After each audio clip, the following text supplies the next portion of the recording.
The Poem of the Man God, the first year of the public life. Chapter 134. Cure of Jerusa, the woman of Doco afflicted with cancer. 19th of March, 1945. I see Jesus enter the little town of Doco at daybreak, on a dull winter morning, and ask an early passerby, "Where does Marian live, the old mother whose daughter-in-law is dying?" "Marian, Levi's widow, the mother-in-law of Jerusa, Josiah's wife?" "Yes." "Look, man, at the end of this street there is a square. On one side there is a fountain, and 3 streets branch off from there. Take the street with a palm tree in its center, and go along it for about 100 steps. You will find a ditch. Follow it as far as the wooden bridge. Cross it, and you will see a small archway. Go through it, and you will find that it opens onto a square. You are there. Marian's house is yellowish because of its age, and with the expenses they have to meet, they cannot afford to clean it. You cannot go wrong. Goodbye. Are you coming from far?" "Not very." "But are you a Galilean?" "Yes." "And these, have you come for the feast?" "They are friends. Goodbye, man. Peace be with you." Jesus leaves the chatterbox, who is no longer in a hurry, and he goes his way followed by the apostles. They reach the little square, a small area of very muddy soil, in the center of which there is a tall young oak, which has grown without any hindrance and is probably very useful in summer. For the time being, it only causes melancholy, because hanging over the poor houses, thick and dark as it is, it obstructs light and sunshine. Marianne's house is the poorest. It is large and low, but thoroughly neglected. The front door is full of patches which cover up the splintered parts of the very old wood. A small window has no covering, and it shows a black hole like an empty eye socket. Jesus knocks at the door. It is opened by a little girl about 10 years old, pale-looking, with untidy hair and red eyes. "Are you Marianne's granddaughter? Tell the old mother that Jesus is here." The little girl shouts and runs away, calling at the top of her voice. The old woman rushes forth, followed by 6 children, along with the previous girl. The tallest seems to be her twin brother. The last ones, 2 little barefooted, haggard-faced children, are hanging on to the old woman's dress, and they can barely walk. You have come, children, venerate the Messiah. You are welcome to my poor house. My daughter is dying. Don't cry, children. Don't let her hear you. Poor creatures. The girls are exhausted through watching at her bedside, because I do everything, but I am no longer fit to watch at night, because I am overcome by sleep, and I fall onto the floor. I have not slept in my bed for months.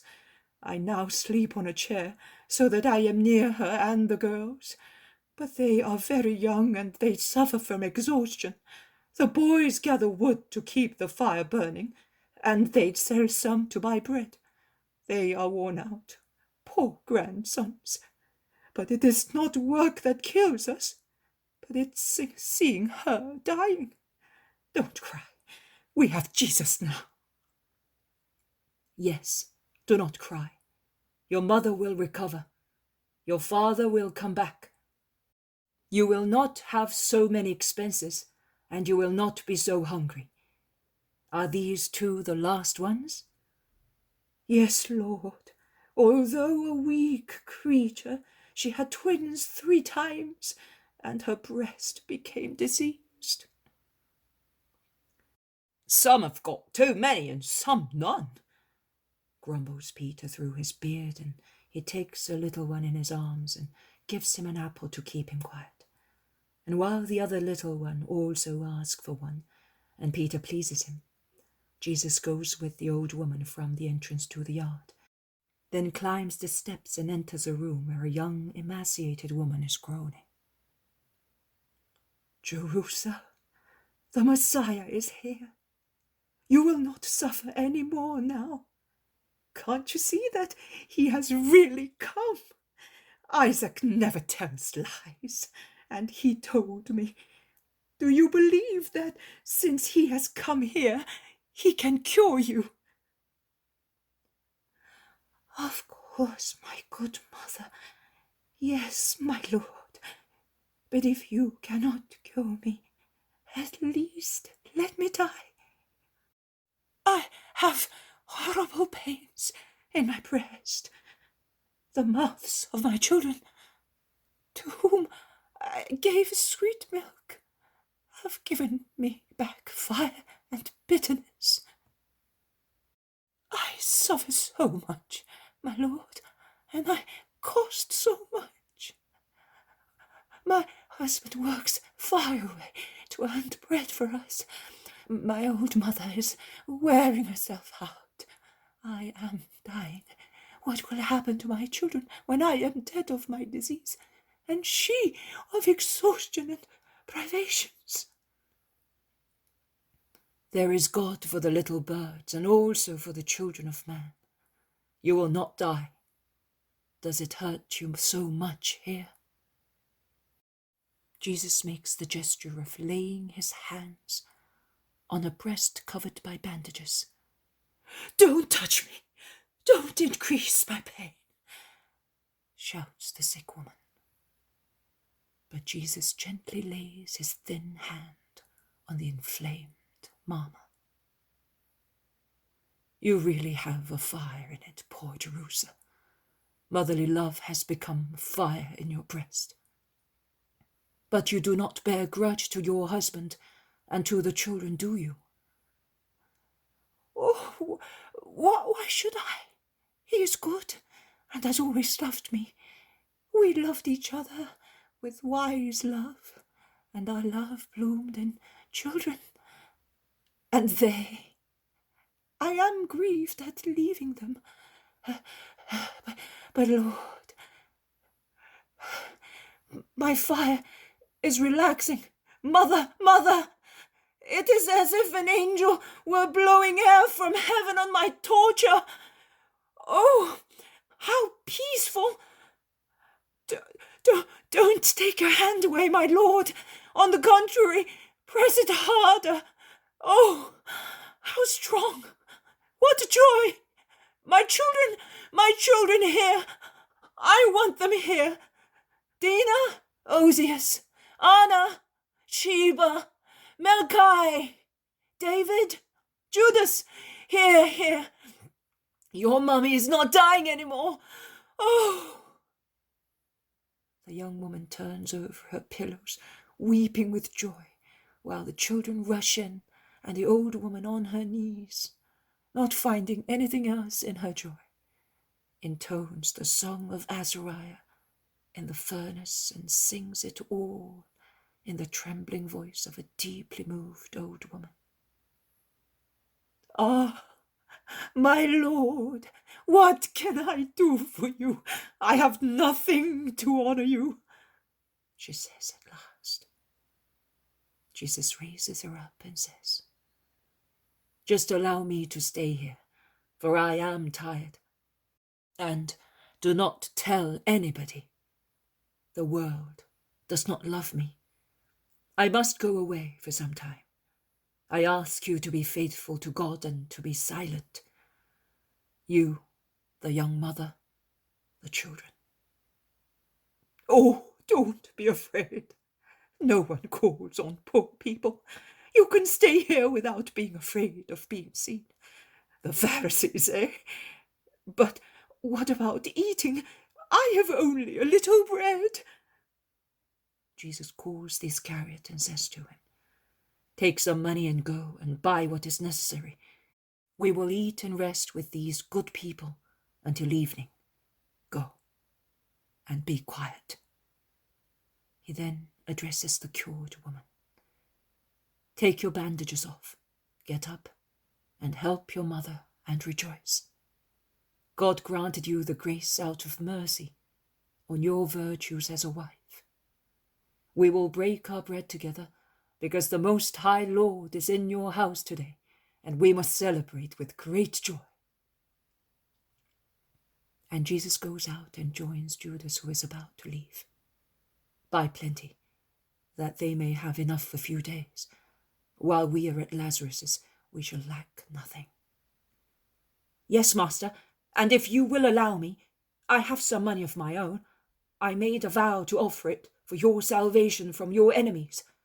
I will buy bread with it. It is better to give it to these brothers in God than to the greedy people in the temple. Will you allow me? Gold has always been a serpent to me. I do not want to suffer from its charm any more, because I feel so well now that I am good. I feel free, and I am happy." "Do as you wish, Judas, and may the Lord give you peace." Jesus goes to meet his disciples while Judas goes out, and it all ends. The poem of the man God, the first year of the public life.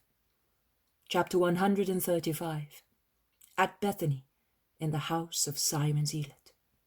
21st of March, 1945. When Jesus, having climbed the last hill, reaches the tableland, he sees Bethany bright in the December sunshine, which makes the barren country less depressing. The sunshine also makes less gloomy the green spots of cypress trees, young oaks, and carob trees, which grow here and there, and look like courtiers intent on bowing to some very tall regal palms, which stand upright and solitary in most beautiful gardens. In Bethany, in fact, there is not only Lazarus's beautiful house, there are also other dwellings of rich people, perhaps citizens of Jerusalem who prefer to live here near their property, and their large, beautiful villas with well-tended gardens stand out amongst the small houses of the peasants. And it is strange to see in this hilly place some palm trees evoke memories of the East, with their slender trunks and stiff tassel-like heads, behind the jade-green leaves of which one instinctively endeavours to see a yellowish, boundless desert. Here, instead, are backgrounds of silver-green olive trees or ploughed fields, completely devoid, for the time being, of any trace of corn. There are also skeleton-like fruit trees with dark trunks and tangled branches, as if they belonged to souls that writhe in an infernal torture. Jesus also sees at once one of Lazarus' servants, who is on sentry duty. He bows deeply and asks to leave to take the news of his arrival to his master, and as soon as he is granted permission, he departs. In the meantime, peasants and townsfolk rush to meet the rabbi, and a young woman who is certainly not an Israelite peeps out over a laurel hedge, which encloses a beautiful house with its green scented foliage. Her peplum, or, if I remember the name correctly, a stole, makes me think that she's either Greek or Roman. It is so long as to form a light train, but it is wide, of soft snow-white wool, brightened by a border embroidered with a brilliant Greek fret, in which golden threads shine. It is held tight at the waist by a belt identical to the border. Also her hairstyle, which consists of a gold hairnet holding in a place a complicated hairdressing that is curly in the front, then smooth, ending in a large tuft on the nape of the neck, gives me the same impression. She looks around herself, inquisitively attracted by the trilling shouts of the women and the hosannas of the men.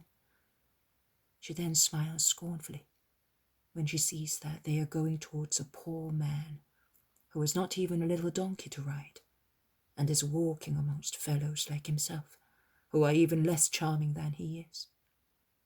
She shrugs her shoulders and with a bored gesture goes away, followed, as if by dogs, by a group of multicolored stilt birds, amongst which there are 2 white ibises and many colored flamingos, as well as 2 herons, as red as fire, with small trembling silver-like crowns on their heads, the only white part of their splendid golden-flamed plumage. Jesus looks at her for a moment. Then he listens again to a big old man who would like his legs not to be as weak as they are. Jesus caresses him and encourages him to be patient, because it will soon be springtime, and with the beautiful April sunshine, he will feel stronger. Maximinus arrives, a few yards ahead of Lazarus. "Master, Simon told me that you are going to his house. Sorrow for Lazarus, but it is understood. We shall talk about it later, oh my friend." Jesus hastens towards Lazarus, who seems embarrassed, and kisses him on his cheek. They have in the meantime reached a lane that leads to a little house situated between the orchard of Lazarus and those of other people. "So, you really want to go to Simon's house?" "Yes, my friend. I have all my disciples with me, and I prefer so." Lazarus accepts the decision, but does not reply. He only turns round to the little crowd following them and says, "Go, the master needs a rest." I now see how powerful Lazarus is. They all bow to his words and withdraw, while Jesus greets them kindly. "Peace to you. I will let you know when I am going to preach." "Master," says Lazarus, now that they are alone, ahead of the disciples who are talking to Maximinus a few yards behind. "Master, Martha is weeping bitter tears. That is why she did not come, but she will come later. I weep only in my heart, but we say it is just. If we had known that she was coming, but she never comes for the feast days. True, when does she ever come? I say the devil has driven her here just today." "The devil? And why not her angel by God's order? But you must believe me. Even if she were not here, I would have gone to Simon's house." "Why, my lord, had you no peace in my house?" "So much peace, that after Nazareth it is the dearest place to me. But tell me, why did you say to me, 'Come away from the clear water'? Because of the approaching ambush? Is it not so? Well then, I am placing myself in the lands of Lazarus, but I am not putting Lazarus in the situation of being insulted in his own house. Do you think that they would respect you? To trample on me, they would tread on the holy ark. Let me do as I wish, at least for the time being. Then I will come. In any case, nothing forbids me to have my meals with you, and nothing prevents you from coming to me. But make them say, 'He is in the house of one of his disciples.' And I am not one. You are my friend, which is more than a disciple for anybody's heart. It is a different thing for wicked people. Let me do as I wish, Lazarus. This house is yours, but it is not yours. The beautiful rich house of Theophilus' son, and that is very important for pedantic people. You say so, but it's because of her. I had almost convinced myself to forgive her. But if she causes you to go away, upon my word, I will hate her. And you will lose me completely. Renounce that idea at once, or you will lose me at once. Here is Martha. Peace to you, my gentle hotel keeper. Oh, Lord, Martha is on her knees weeping. She has let down the veil, which was laid on her hair dressed in the shape of a diadem, so that strangers may not see her tears, but she does not think to conceal them from Jesus. Why these tears? Truly, you are wasting them. There are so many reasons to weep, and to make something valuable with tears. But to weep for that reason, oh Martha, you do not seem to know any longer who I am. You know that I have only the exterior appearance of a man. My heart is divine, and it beats as a divine thing. Come on, get up, and come into the house, and with regard to her, leave her alone. Even if she came to laugh at me, I tell you to leave her alone. She's not herself. It is he who keeps hold of her that makes her an instrument of perturbation. But here is one who is stronger than her master.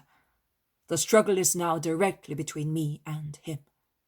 You must pray, forgive, have patience, and believe. Nothing else. They go into the little house, which is a square one surrounded by a porch, which makes it look longer. There are 4 rooms inside, divided by a cross-shaped corridor. The usual external staircase leads to the top of the porch, which therefore becomes a terrace and gives access to a very large room, as wide as the house. Once it was certainly used as a storeroom, but now it's clean and completely empty.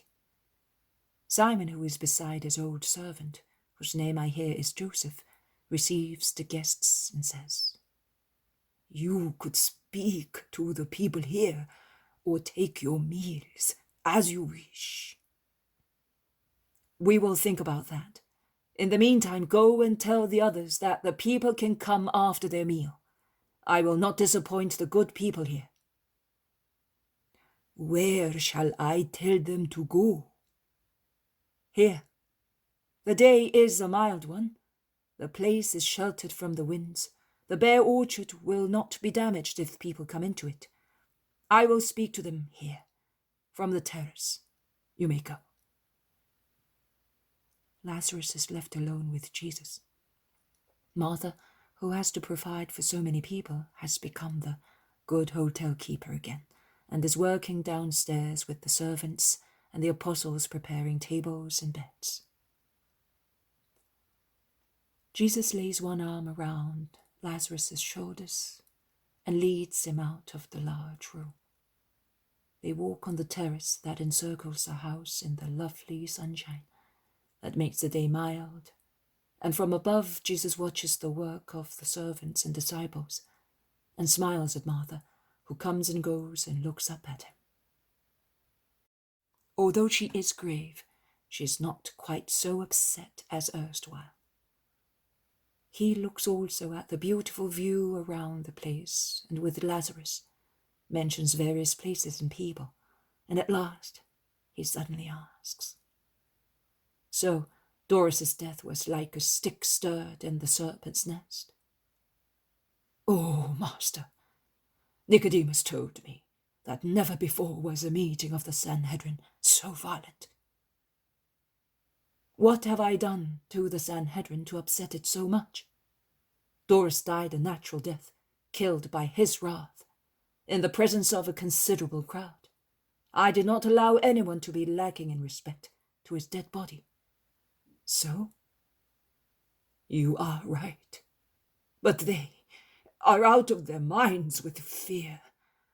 And do you know that they said they must find you committing a sin so that they may kill you?" "Well, in that case, do not worry. They will have to wait until the hour of God." "But Jesus, do you know of whom we are talking? Do you know of what Pharisees and scribes are capable? Do you know what Anna's soul is like? Do you know who his deputy is? Do you know what I am saying? Of course you know. So it is quite useless for me to tell you that they will invent a sin in order to be able to accuse you. They have already found it. I have already done more than what is necessary. I have spoken to Romans, to prostitutes. Yes, to prostitutes, Lazarus. One of them, do not look at me so frightened. One of them always comes to listen to me, and she was given hospitality in a stable of your steward, upon my request, because to be near me, she was living in a pigsty. Lazarus is petrified with astonishment. He does not stir. He looks at Jesus as if he saw someone shockingly strange and amazing. Jesus rouses him, smiling. Have you seen Mammon? He asks him. No, I have seen mercy. But I understand those of the council do not, and they say it is a sin. So it is true. I thought, oh, what have you done? My duty, my right, and my desire. I endeavored to redeem a soul that had fallen. You can therefore see that your sister will not be the first mud I will approach, and over which I will bend. Neither will she be the last. I wish to sow flowers and to make them grow in mud, the flowers of bounty. Oh, God, my God! But, Master, you are right. It is your right, your duty, and your desire. But hyenas do not understand that. They are such foul carrion that they do not smell. They cannot smell the scent of lilies. And also, where they grow, the mighty carrion smells sin, and they do not realize that it comes from their own stench. I beg you, do not stop in any place for a long time. Go, wander about, without giving them time to reach you.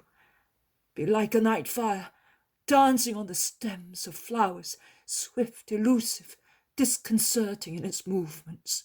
Do that, not out of cowardice, but out of love for the world that requires you to live to be sanctified. Corruption is increasing.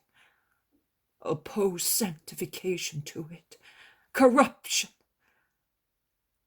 Have you seen the new woman citizen in Bethany? She is a Roman married to a Judean. He is also observant, but she is an idolater, and she could not live comfortably in Jerusalem because her neighbors complained of the animals she kept. She came here. Her house is full of animals which we consider unclean, and she is the most unclean of them all, because she lives laughing at us, and with looseness which I am not in a position to criticize, but I say that whilst no one sets foot in my house because of Mary, who weighs heavily on the family with her sin, they go to the house of that woman. But she is in Pontius Pilate's good books, and lives without her husband. He is in Jerusalem, she is here, and so they pretend, he and they, that they do not become profaned by coming here, and that they do not realize that they are profaned. Hypocrisy! They live up to their necks in hypocrisy, and before long they will be drowned in it. Sabbath is the banquet day, and they are members of the council. One of Annas' sons is the most devoted visitor. I have seen her, yes. Leave her alone, and leave them alone. When a doctor prepares a medicine, he mixes the ingredients and the water seems to become tainted, because he beats them and the water becomes cloudy. Then the dead parts are deposited, and the water becomes clear again, although it is saturated with the juices of the healthy ingredients. That is what is happening now. Everything is mixed, and I work with everybody. Then the dead parts will be deposited and thrown away, and the living ones will remain active in the great sea of the people of Jesus Christ. Let us go downstairs, they are calling us. And the vision resumes when Jesus goes back up on the terrace to speak to the people of Bethany and nearby villages who have gathered to hear him. Peace to you! Even if I were silent, the wind would carry to you the words of my love and of the hatred of other people. I know that you are excited because you are aware of the reason why I am here amongst you. But let it be only an excitement of joy, and bless with me the Lord, who makes use of evil to give joy to his children, by leading, under the spur of wickedness, his lamb amongst the lambs, to save him from the wolves. See how good the Lord is. As water flows into the sea, so a river and a stream flowed into the place where I was. A river of loving kindness, a stream of burning bitterness. The former was the love of you all, from Lazarus and Martha to the last inhabitant in the village. The latter was the unfair hatred of those who, not being able to reach the good which calls them, accuse the good of being evil. And the river said, Come back to us. May our waves surround, isolate, and defend you. May they give you what the world denies you. The wicked stream hissed threats and wanted to kill with its poison. But what is a stream when it is compared with a river? And what when compared with the sea? Nothing.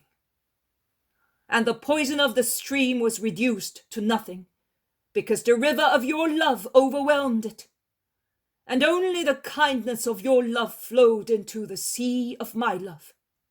Nay, it did a good turn. It brought me back to you. Let us bless the Most High Lord for it. Jesus' powerful voice rings out through the calm, silent air.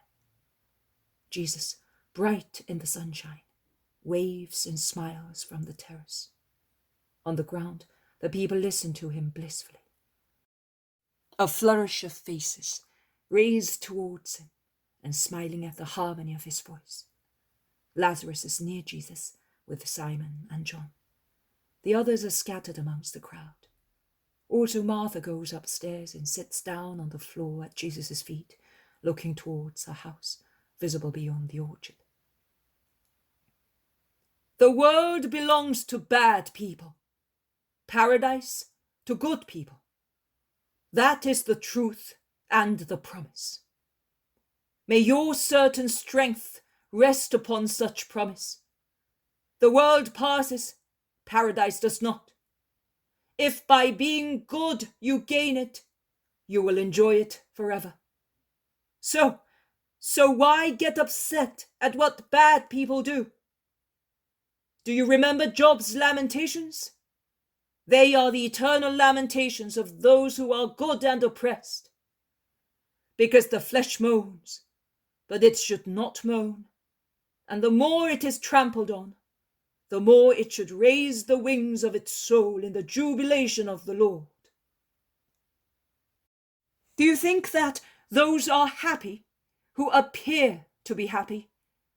Because by legal means, and even more by illegal ones, they have opulent granaries, vats full to the brim, and jars overflowing with oil? No. They taste the blood and the tears of other people in all their meals, and their beds seem to be bristling with thorns. So much they feel remorse. They rob the poor and despoil orphans. They rob their neighbors to hoard goods. They oppress whoever is inferior to them in power and in wickedness. It does not matter. Never mind.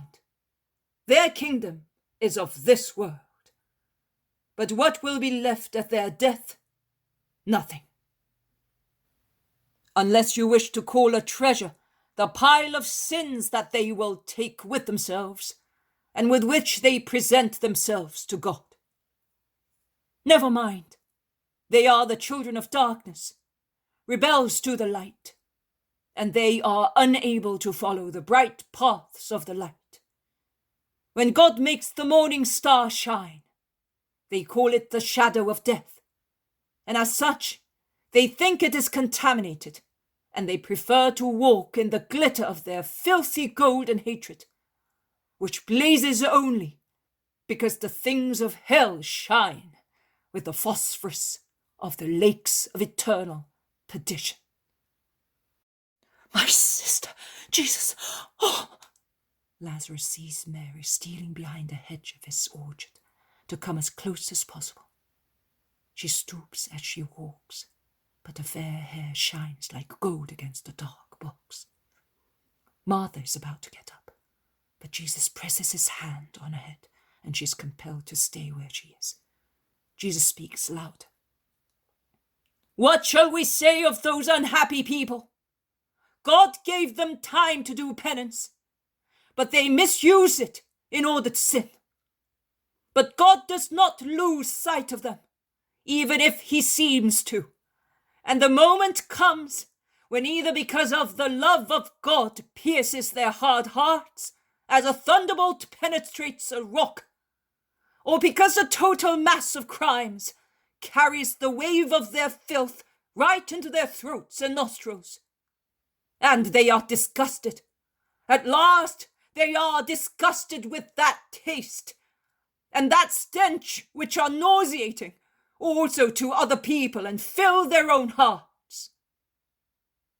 The moment comes when they loathe it, and a feeling desiring good roots in their hearts.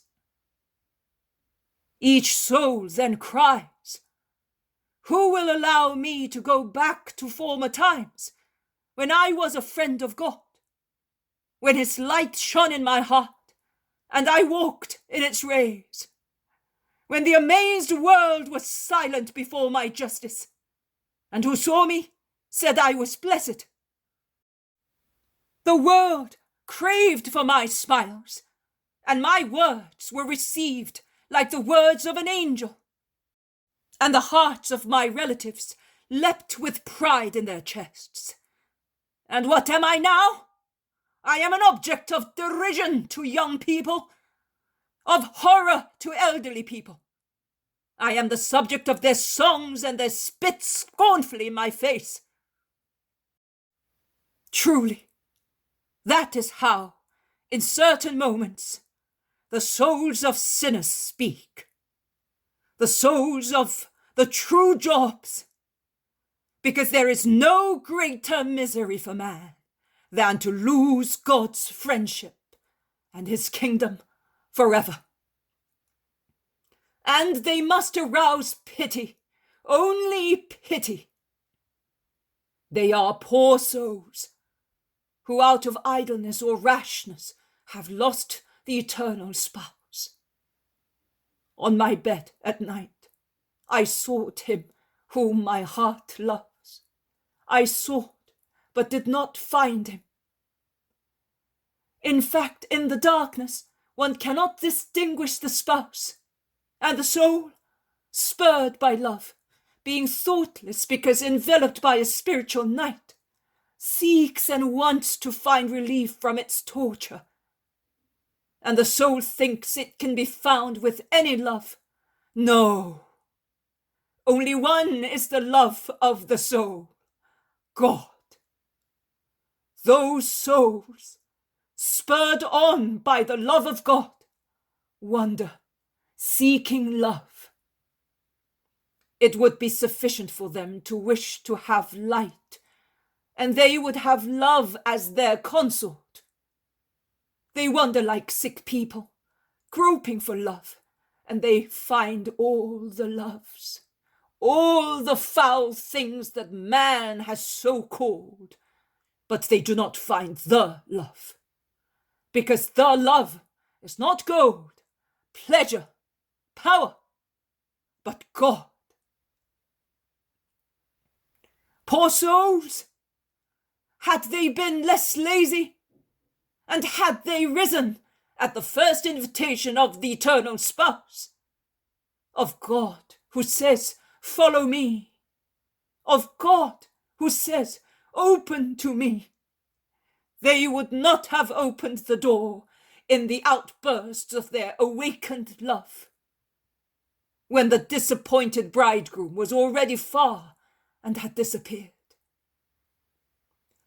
And they would not have desecrated the holy impulse of the need of love in a mire which disgusts even unclean animals, as it is so useless and strewn with trite troubles, which were not flowers but thorns, which torture but do not crown. Neither would they have known the sneering words of the patrol guards of the whole world, which, like God, but for opposite reasons, does not lose sight of the sinner, but waylays him to mock at him and criticize him. Poor souls, beaten, despoiled and wounded by the whole world.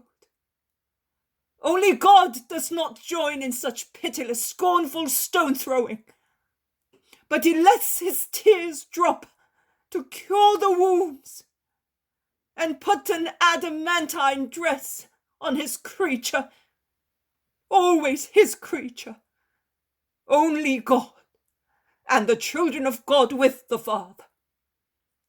Let us bless the Lord. He wanted me to come back here for the sake of sinners, to say to you, forgive. Always forgive. Make every bad thing become a good one, and every offense a grace. I do not only say to you, make. I say, imitate my attitude. I love and bless my enemies, because through them I have been able to come back to you, my friends. Peace be with you all. The woman in the crowd wave veils, the men branches. Then all slowly depart after greeting Jesus. Will they have seen my shameless sister? No, Lazarus. She was well concealed behind the hedge. We were able to see her because we were up here. The others could not see her. She has promised us. Why was she not to come? Is she not a daughter of Abraham? I want you, my brothers, and you, my disciples, to swear that you will not let her understand anything. Leave her alone. Will she laugh at me? Never mind. Will she weep? Leave her alone. Will she be staying? Leave her alone. Will she be wanting to run away? Leave her alone. The secret of the Redeemer and of Redeemers is to be patient, good, persevering, and to pray. Nothing else. Every gesture is too much in the case of certain diseases. Goodbye, my friends. I am staying here to pray. Each of you may go to his own task, and may God be with you. And it all ends. The poem of the man God, the first year of the public life. Chapter 136, the feast of dedication in Lazarus' house with the shepherds. 22nd of March, 1945. Lazarus' splendid house is most brilliant this evening. It seems to be catching fire owing to the number of lights which are lit within. And the light spreads outside In this early night, overflowing from the halls into the entrance and then into the porch, stretching out to gild the gravel on the paths, the grasses and bushes of the flower beds, struggling with the yellow sensual brilliance of the moonlight, and outshining it in the first few yards, whereas further out everything becomes angelical due to the pure silver mantle which the moon casts over everything. In addition, the silence that envelops the magnificent garden, where only an arpeggio of the water jet of the fish pond can be heard, seems to intensify the tranquil, heavenly peace of the lunar night, whilst near the house many merry voices and the lively tumult made by the furniture moving and the carrying of dishes to the tables remind man that he is still a man and not a spirit. Martha moves about swiftly in a wide, modest, beautiful violet-red dress, and she seems a flower, a bellflower or a butterfly, fluttering against the purple walls of the entrance hall or against the dining hall walls, which are decorated with small designs and look like a carpet. Jesus, on the other hand, is walking alone and thoughtful near the fish pool, and he seems to be absorbed by alternatively the dark shadow thrown from a tall laurel, a real gigantic tree, and by the phosphoric moonlight, which is becoming clearer and clearer. It is indeed so bright that the fountain jet looks like a silver plumeau, which breaks into diamond chips, which fall and get lost in the silvery water of the fountain. Jesus watches and listens to the words whispered by the water in the night. Their sound is so sweet that they awake a nightingale in the thick laurel, and the bird replies to the slow arpeggio of the water drops with a high note of a flute, and then it stops, as if it were waiting to be given the note and thus tune in with the water, and at last, as the king of song, it starts its perfect melodious, soft hymn of joy. Jesus stops walking lest the rustling noise of his steps should upset the calm joy of the nightingale, and I think also his own, because he smiles with his head bent, a smile of pure joy. When the nightingale stops singing after a very clear note, which is held and modulated by ascending tones, and I do not understand how such a small throat can do so, Jesus exclaims, "May you be blessed, Holy Father, for such perfection and for the joy you have given me." And he resumes his slow walk, full of, I wonder what, deep meditation. Simon goes towards him and says, "Master, Lazarus asks you to come. Everything is ready." "Let us go, and thus may their last doubt that I love them less because of Mary be removed." "How many tears, Master? Only your secret miracle has relieved their pain. Don't you know that Lazarus was about to run away, when upon their return she went out of the house, saying that she was leaving their sepulchre to go and live in joy, and other rude remarks. Martha and I implored him not to do it, also because one never knows the reaction of a heart. If he had found her, I think he would have punished her once for all. They would have liked her to be at least silent about you. And they would have liked me to work a miracle immediately for her, and I could have done it. But I do not want a forced resurrection in a heart. I will force death, and it will give me back its victims, because I am the master of death and of life. But I will not force a resurrection on spirits, because they are not made of matter, which is lifeless without a soul, whereas spirits are immortal beings, capable of rising of their own will. I give the first call and the first help, like one who opens a sepulchre in which a man still alive has been closed, and where he would die if he were to remain for a long time in that stifling darkness. And I let in air and light. Then I wait. If the spirit is anxious to come out, it comes out. But if it does not want to come out, it grows darker and it goes to the bottom. But if it comes out, oh, if it comes out, I solemnly tell you that no one will be greater than a risen spirit. Only absolute innocence is greater than a dead person that becomes alive by force of love, and for the joy of God, my greatest triumphs. Look at the sky, Simon. You see there? Stars. Little stars and planets of various sizes. They all live and shine for God who made them, and for the sun that illuminates them. But they are not equally bright and of the same size. It will be the same in my heaven. All the redeemed will have life through me, and will receive brightness from my light. But they will not be all equally bright and great. Some will be plain stardust, like the dust that makes Galathea milky, and will be those countless ones who received from Christ, or rather have taken from him the minimum indispensable not to be damned, and only through the infinite mercy of God, after a long purgatory, will come to heaven.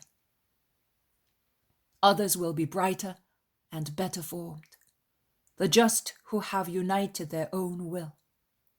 Please note that I am saying will, not goodwill, to the will of Christ, and have obeyed my words not to be damned. Then there will be the planets, those of goodwill, and they will be brightest. Their light will be like a pure diamond or a bright gem of different hues. The red of a ruby, the violet of an amethyst, the gold of a topaz, the white of a pearl.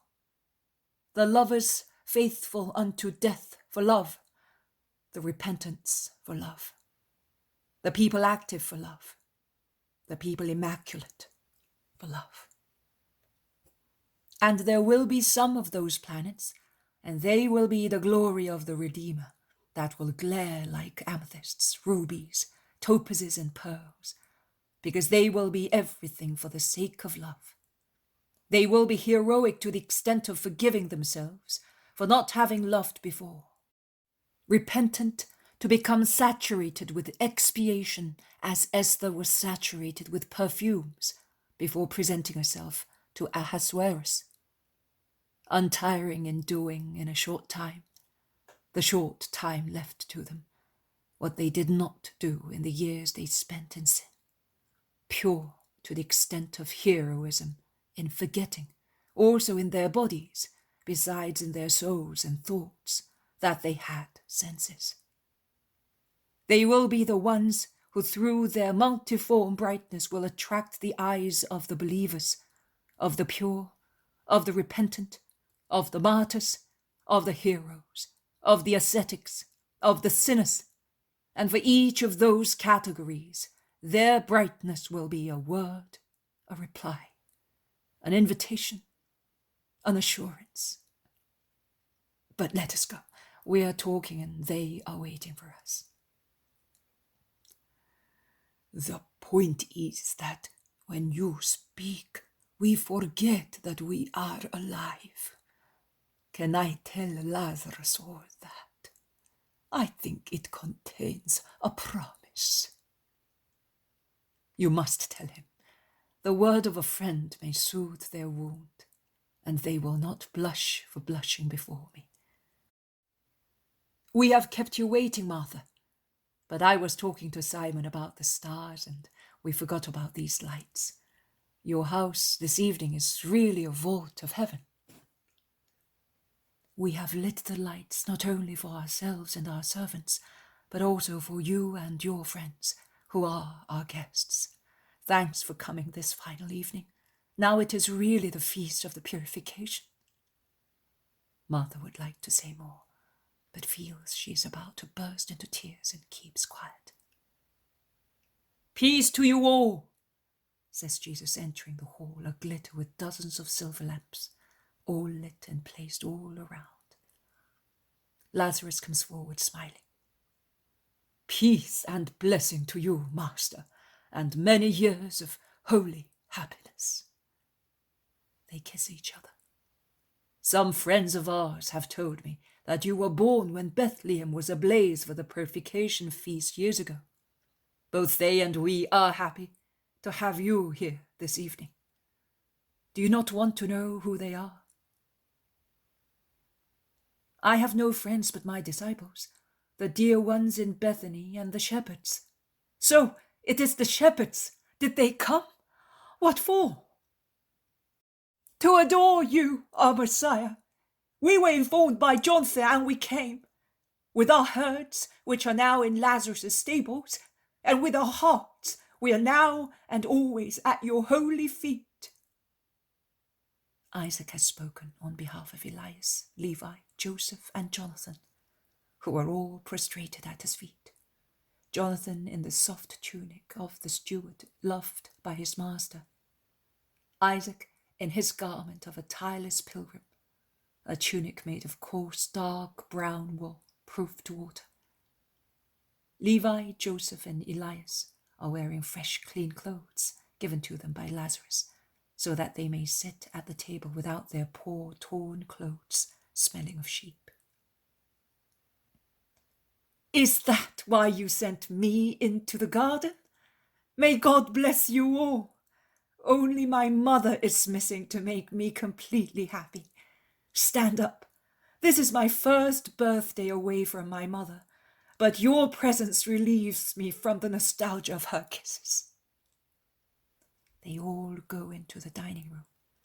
Most of the lamps in it are in gold, and the metal is brightened up by the light of the flames, which seem more lively from the reflection of so much gold.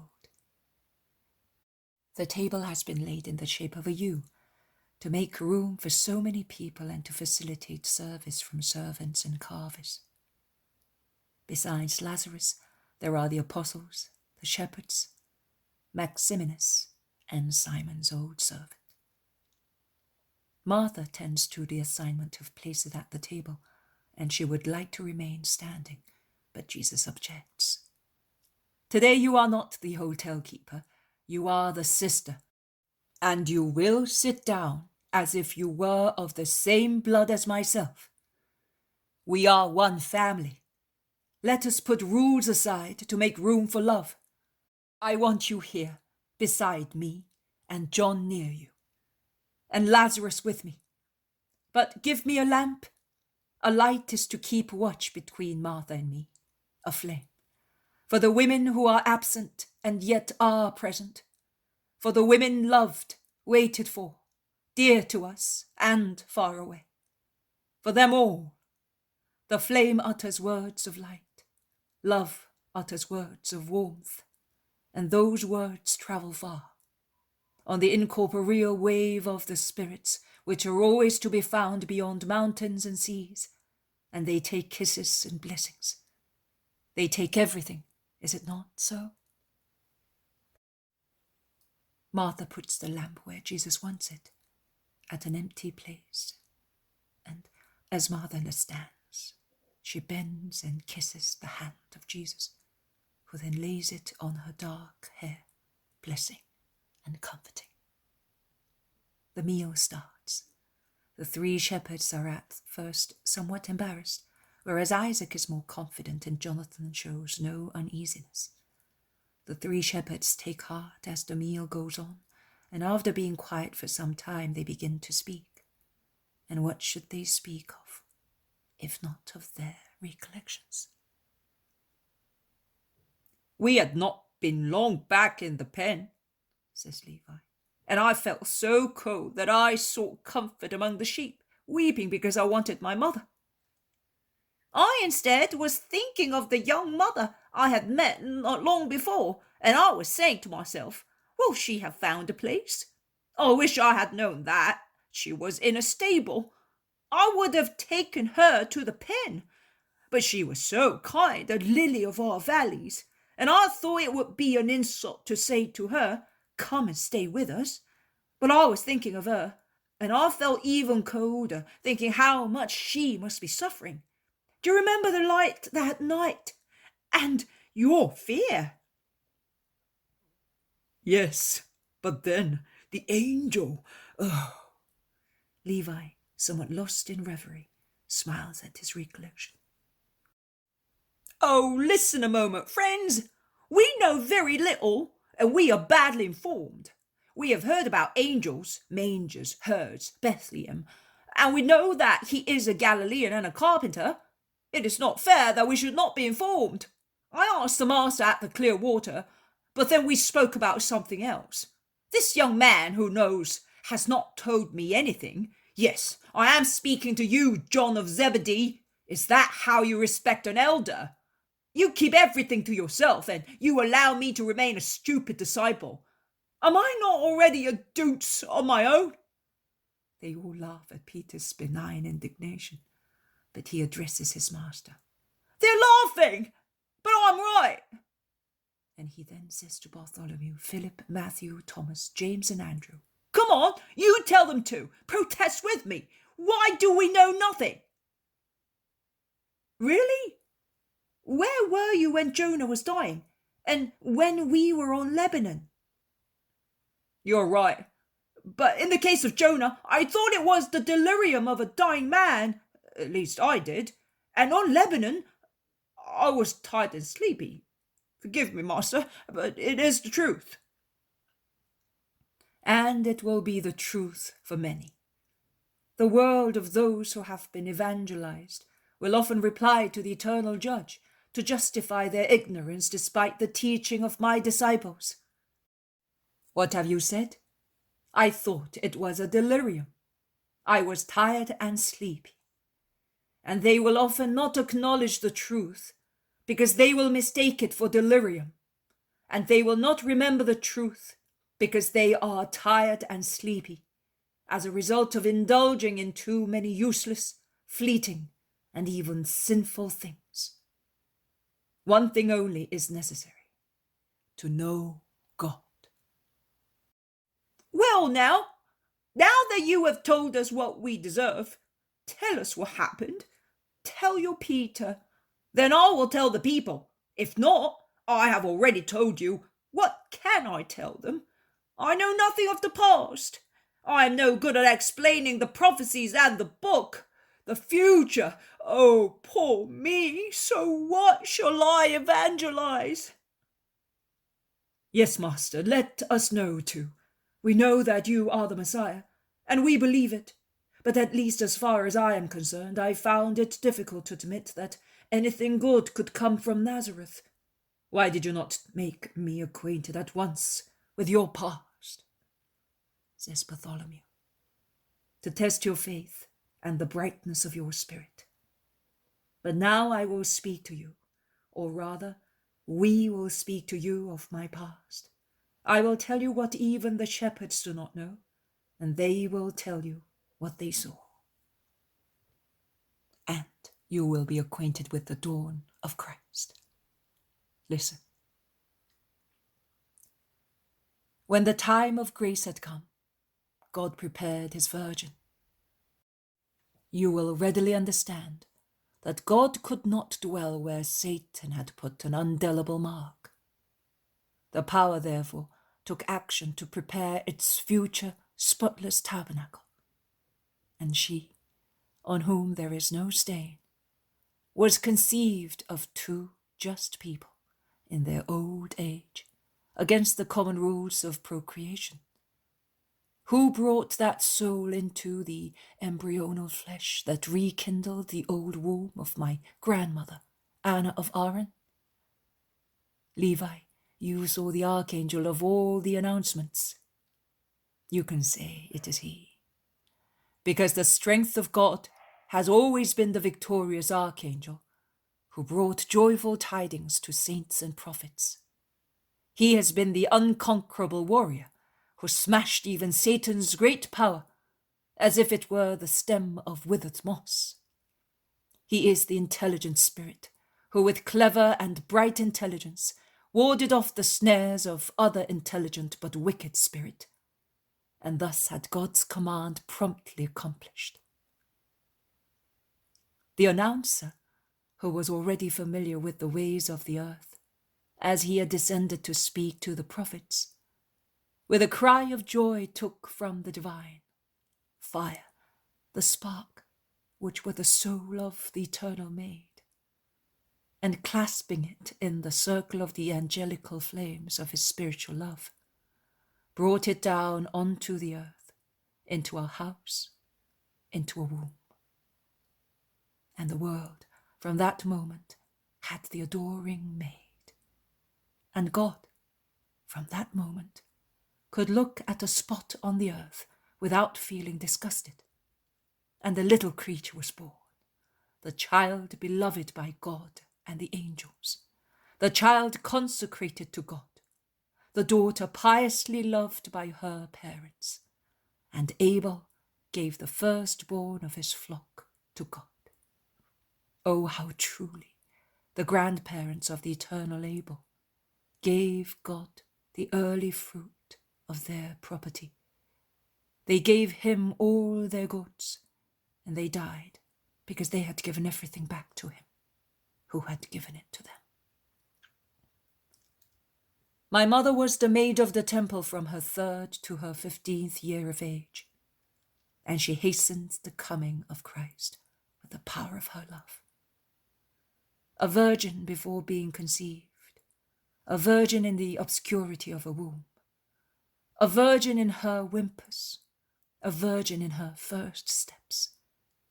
The virgin was of God and of God only, and she proclaimed her right, which was above the decree of the law of Israel, and attained from the husband given to her by God to remain inviolate after the wedding.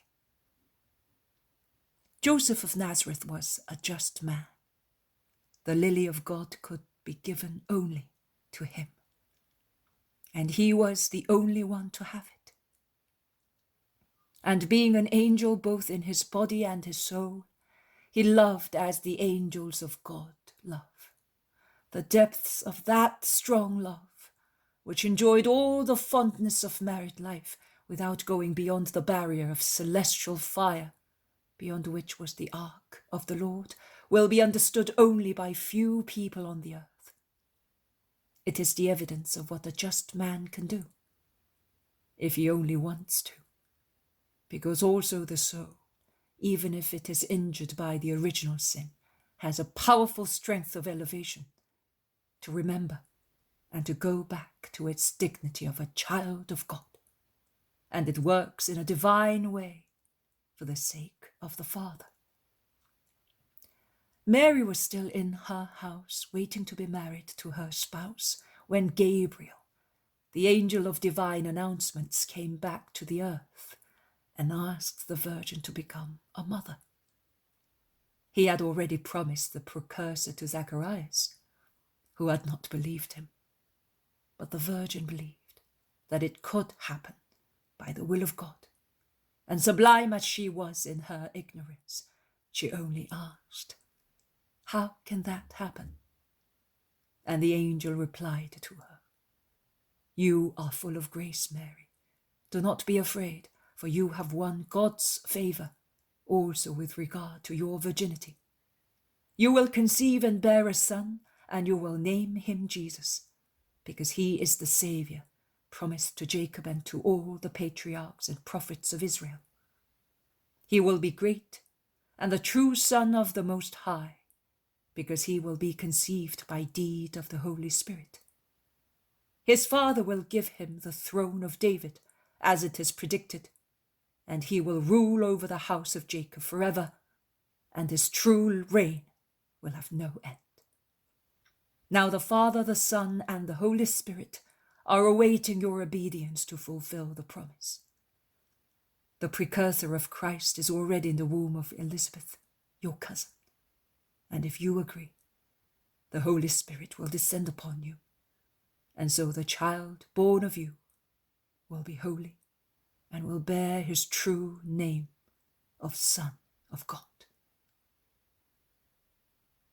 Mary then replied, "I am the handmaid of the Lord. Let it be done to me according to his word." And the Spirit of God descended upon his bride, and in the first embrace he bestowed upon her his light, which superperfected her virtues of silence, humility, prudence, and charity, of which she was full. And she was one thing with the wisdom, and could no longer be separated from charity. And the obedient and chaste one was lost in the ocean of obedience, which I am. And she knew the joy of being a mother, without the perturbation of being touched. She was the snow that became a flower and offered herself to God. "And her husband?" asks Peter, dumbfounded. The seal of God closed Mary's lips, and Joseph became aware of the prodigy only when Mary came back from the house of her relative Zacharias and appeared a mother to the eyes of her spouse. "And what did he do?" "He suffered, and Mary suffered." "If it had been I—" "Joseph was a saint, Simon of Jonas. God knows where to lay his gifts. He suffered bitterly, and he decided to desert her, taking upon himself the reputation of an unfair man. But the angel descended and said to him, 'Do not be afraid to take Mary as your wife, because what is forming in her is the Son of God, and she is a mother by the deed of God. And when the Son is born, you will name him Jesus, because he is the Saviour.'" "Was Joseph a learned man?" asks Bartholomew. "Like a descendant of David." "Then he will have received light at once, remembering the prophet. 'Here a virgin will conceive.' Yes, he did receive it, and joy followed the trial."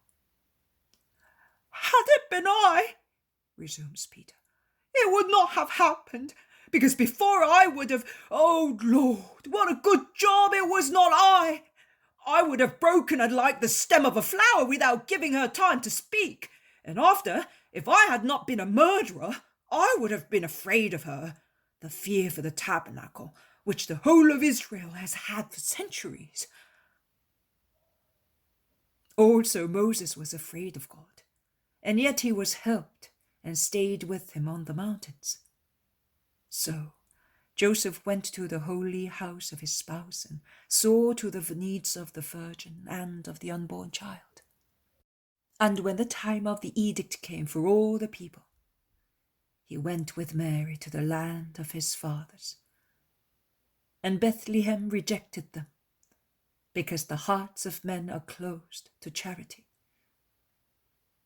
Now, you go on.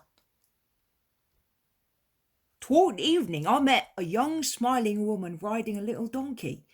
There was a man with her. He asked for some milk and information. I told him what I knew. Then night fell, and a great light. And we went out, and Levi saw an angel near the pen, and the angel said, 'The Saviour is born.' It was the dead of night, and the sky was full of stars, but their light faded in the light of the angel and of thousands and thousands of angels." Elias still weeps, remembering. "And the angel said to us, 'Go and worship him. He is in a little stable, in a manger, between two animals. You will find a little baby wrapped in poor swaddling clothes.' Oh, how bright the angel was when saying these words! Do you remember, Levi, how his wings emitted flames when, after bowing to mention the Saviour, he said, 'Who is Christ the Lord?'" "Oh, if I remember. and the voices of the thousands of angels. Oh, glory to God in the highest heaven, and peace on earth to men of good will. That music is still there, still here in me, and it carries me to heaven every time I hear it. And Levi raises an ecstatic face shining with tears. And we went, says Isaac, laden with pack animals, as happy as if we were going to a wedding. And then we were not capable of doing anything when we heard your thin voice and your mother's, and we pushed Levi, the boy, forward that he might look. We felt like lepers near so much purity. And Levi listened, and he smiled, weeping, and he repeated to us what he heard. What a voice, so like that of a lamb, that Isaac's sheep bleated, and Joseph came to the entrance and let us in. Oh, how tiny and beautiful you were, a flesh-coloured rosebud on coarse hay, and you were crying. Then you smiled because of the warmth of the sheepskin we offered you, and of the milk we milked for you, your first meal. Oh, and then we kissed you. You smelt of almonds and jasmine. We could not bring ourselves to leave you. In fact, you never have left me. It is true, says Jonathan. Your face, your voice, your smiles remained within us, and you were growing more and more beautiful. The world of good people came to delight in you, and the world of the wicked did not see you. Anna, your first steps, the 3 wise men, the star. Oh, what a light! That night, the world seemed to be ablaze with thousands of lights. Instead, the night of your birth, the light was pearly and steady. Now they were dancing stars, and they were adoring stars, and from the top of a hill we saw the caravan passing, and we followed it to see where it was going to stop. And the following day, the whole of Bethlehem saw the adoration of the wise men. And then, oh, don't let us mention the horror. Don't let us talk about it. Elias turns pale, remembering. Yes, do not tell. Silence on hatred. Our greatest pain was that we no longer had you, and we knew nothing about you, not even Zacharias knew, our last hope, and nothing more.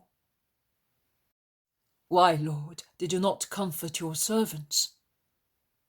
Are you asking why, Philip? Because it was wise to do so. You can see that also Zacharias, whose spiritual formation was completed after that hour, did not want to lift the veil.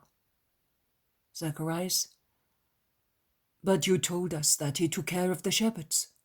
So why did you not tell them first, and then you, that you were looking for one another? Zacharias was a just man, completely man. He became less man and more just during the 9 months of dumbness. He improved himself in the months of following the birth of John. But he became a just spirit when the refutation of God fell on his human pride. He had said, I, a priest of God, say that the Messiah must live in Bethlehem. And God had shown to him that human judgment, even that of a priest, is a poor one, if it is not enlightened by God. Horrified by the thought, I could have had Jesus killed because of my word. Zacharias became the just man who is now resting, awaiting paradise. And justice taught him prudence and charity. Charity with regard to the shepherds, prudence with regard to the world, to which Christ was to be unknown. When on our way back to our fatherland, we directed our steps toward Nazareth, with the same prudence that now guided Zacharias, we avoided Hebron and Bethlehem, and coasting the sea, we went back to Galilee. Not even on the day that I became of age was it possible to see Zacharias, who had left the day before with his son for the same ceremony. God watched, God tested, God provided, God perfected. To have God implies restraints, not only joy. And my father by love, and my mother by my soul and my flesh, suffered from restraints. They were forbidden also what is lawful, so that misery might envelop the child Messiah with a shadow. And that should clarify to many people who did not understand it the twofold reason for the worry when I was lost for 3 days. The love of a mother, the love of a father for the lost child. Fear of the guardians of the Messiah, who might be revealed before the time. Terror of having badly protected the health of the world and the great gift of God. That is the reason for the unusual cry, "Son, why have you done this to us? See how your father and I have been worried looking for you." Your father, your mother, a veil was cast on the splendor of the divine incarnate. And the reassuring reply, "Why were you looking for me? Did you not know that I must be busy with my Father's affairs?" A reply which the full of grace accepted and understood for what it meant.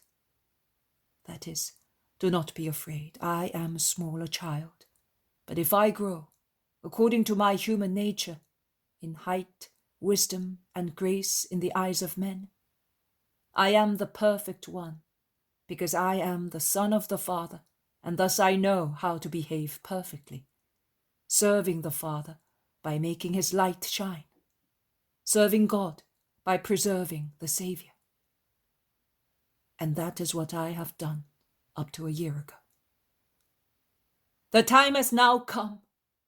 The veils are being lifted, and the son of Joseph is showing himself in his true nature, the Messiah of the good news, the Savior, the Redeemer, and the King of the future century. And you have never seen John again?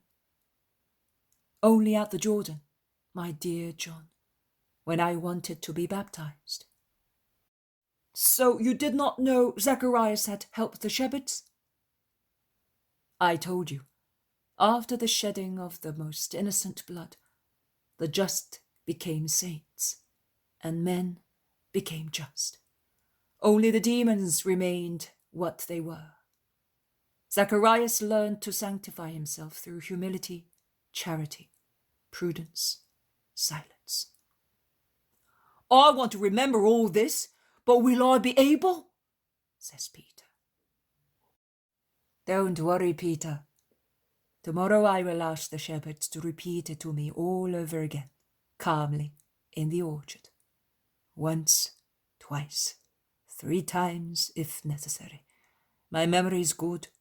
I exercised it at my excise desk, and I will remember for everybody. When you wish, I will be able to repeat everything to you. I did not even keep notes at Capernaum, and yet. Oh, you never made the mistake of a didrachma. I remember. Good. I will forgive you your past wholeheartedly if you remember this story, and if you repeat it to me very often. I want it to enter my heart. As they have it, as Jonah had it. Oh, to die saying his name. Jesus looks at Peter and smiles. He then gets up and kisses his greying hair. Why that kiss, master? Because you made a prophecy. You will die mentioning my name. I kissed the spirit that spoke in you. Then Jesus intones a hymn in a loud voice, and everybody, standing up, joins in. Stand up and bless the Lord your God from everlasting to everlasting. everlasting. O blessed be his sublime glorious name, with every praise and benediction. You are the only Lord. You made the heavens and the heaven of heavens, with all their array, the earth and all it bears.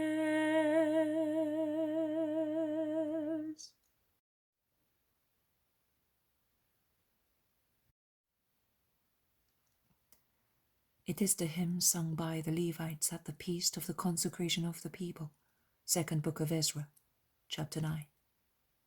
And it all ends with that long hymn. I do not know whether it is part of the ancient rite or whether Jesus says it on his own. Footnote number 1. Such is basically the etymological meaning of the name Gabriel. The poem of the man God. The first year of the public life. Chapter 137.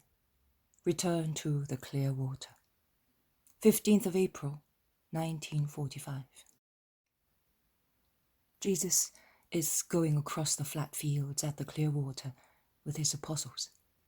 It is a rainy day and the place is deserted. It must be about midday, because the weak sun that appears now and again from behind the grey curtain of clouds shines down directly. Jesus is speaking to the Iscariot, whom he entrusts with the task of going to the village to buy what is most urgently required. When he is alone, Andrew goes near him, and always shy, he says to him in a low voice, "Will you listen to me, Master?" "Yes, come with me. Let us go ahead." And he quickens his step, followed by the apostle, until they are a few yards away. "The woman is no longer there, Master," says Andrew sadly, and he explains.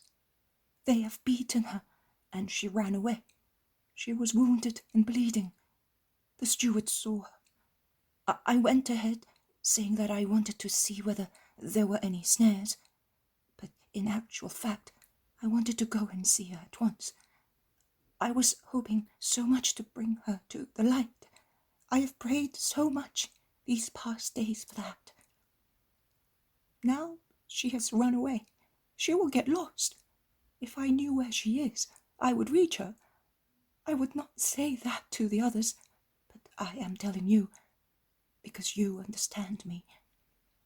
You know that there is no sensuality in this research, but only a desire to save a sister of mine, a desire so strong as to be a torture." "I know, Andrew, and I say to you, also now, after what happened, your desire will be fulfilled. A prayer said for that purpose is never lost. God makes use of it, and she will be saved." "You say so. My pain is somewhat soothed." "Would you not like to know what happened to her? Do you not even care if you are not the one who will bring her to me? Are you not asking how he will succeed?" Jesus smiles kindly, while his blue eyes shine brightly when he looks at the apostle who is walking beside him. One of those smiles and looks which are a secret of Jesus for conquering hearts. Andrew looks at him with his kind brown eyes and says, "It is enough for me to know that she will come to you. What does it matter whether it is I or someone else? How will he succeed? You know, and I need not know. Your assurance is everything, and I am happy."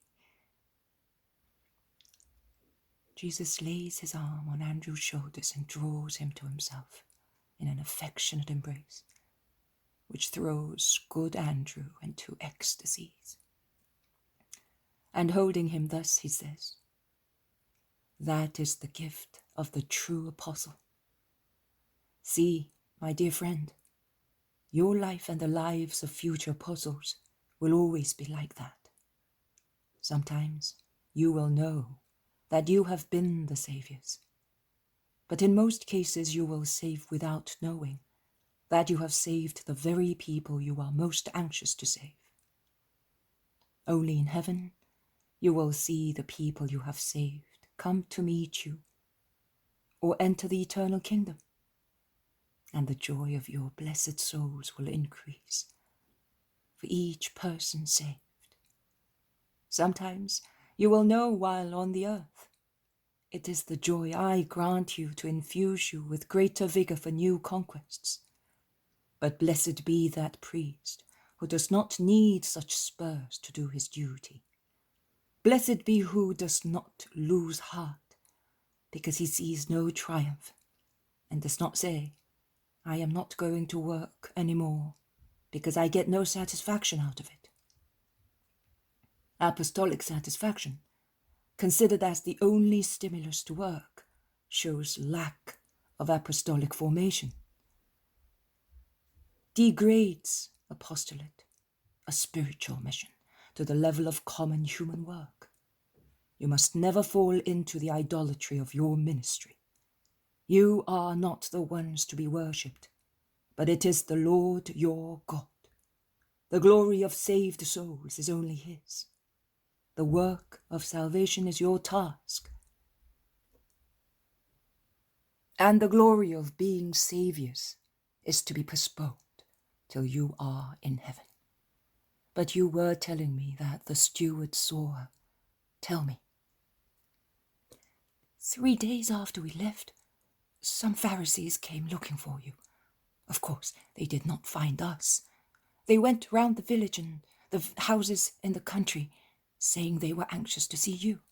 But no one believed them.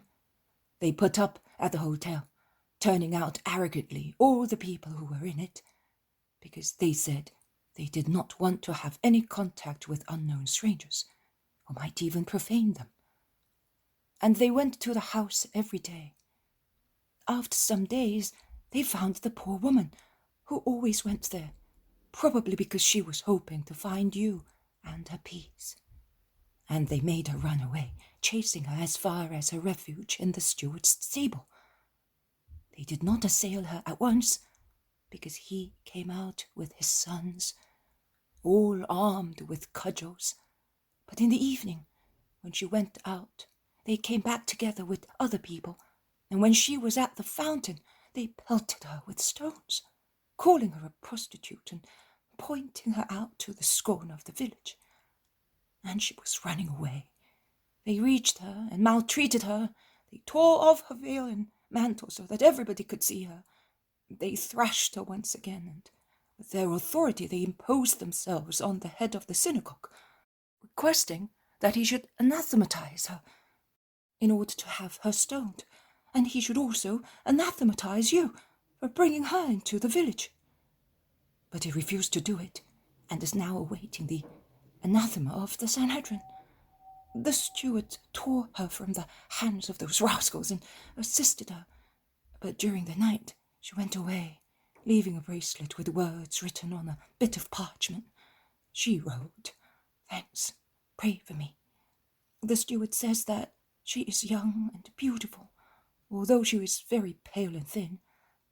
He looked for her in the country because she was badly wounded, but he did not find her, and he does not know how she has been able to go far. Perhaps she's dead somewhere, and she does not save herself. No, she's not dead, or she's not lost. Her will to redeem herself is already an absolution. Even if she were dead, she would be forgiven, because she sought the truth, stamping error down. But she's not dead. She's climbing the first slopes of the mountain of redemption. I see her. She's bent under the tears of repentance, but her tears make her stronger and stronger, whilst her burden becomes lighter and lighter. I see her. She is proceeding towards the sun. When she has climbed all the mountains, she will be in the glory of the sun God. She's climbing. Help her with your prayers. Oh, my Lord!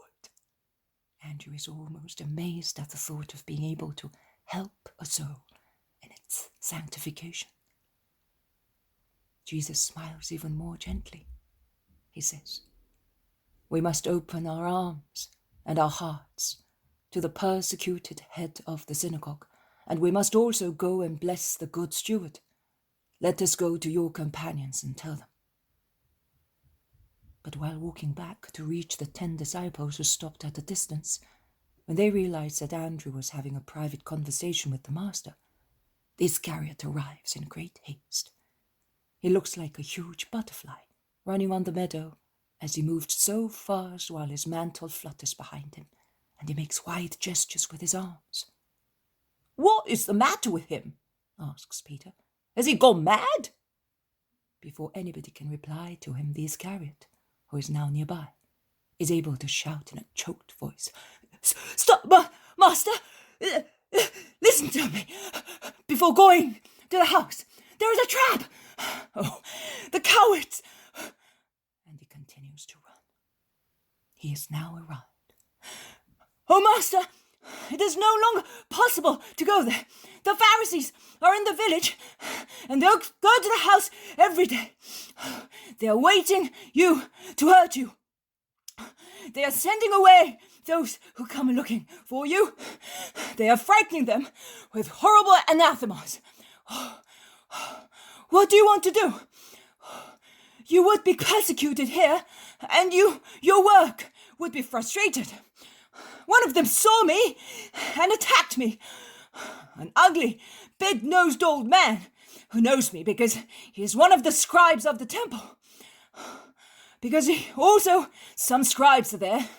He assailed me, laying hold of me with his claws and insulting me in a hawk-like voice. As long as he insulted and scratched me. Look! And he shows the wrist and the cheek adorned with clear nail marks. I did not mind. But when he spat on you, I caught him by the neck. But Judas, shouts Jesus.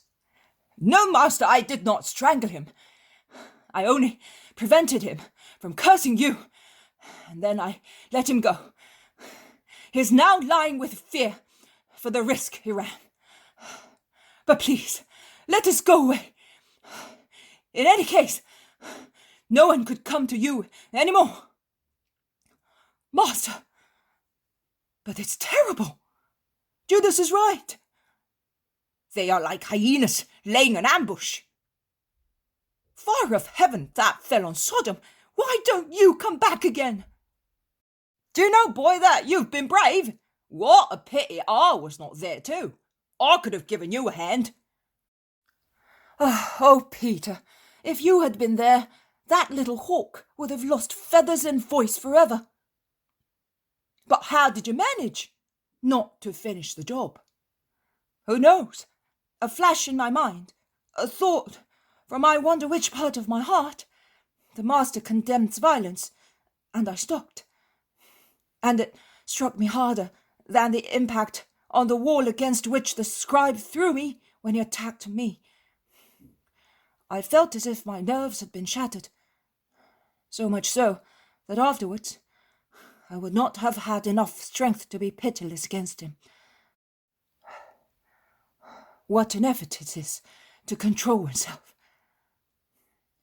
You have been really brave, hasn't he, Master?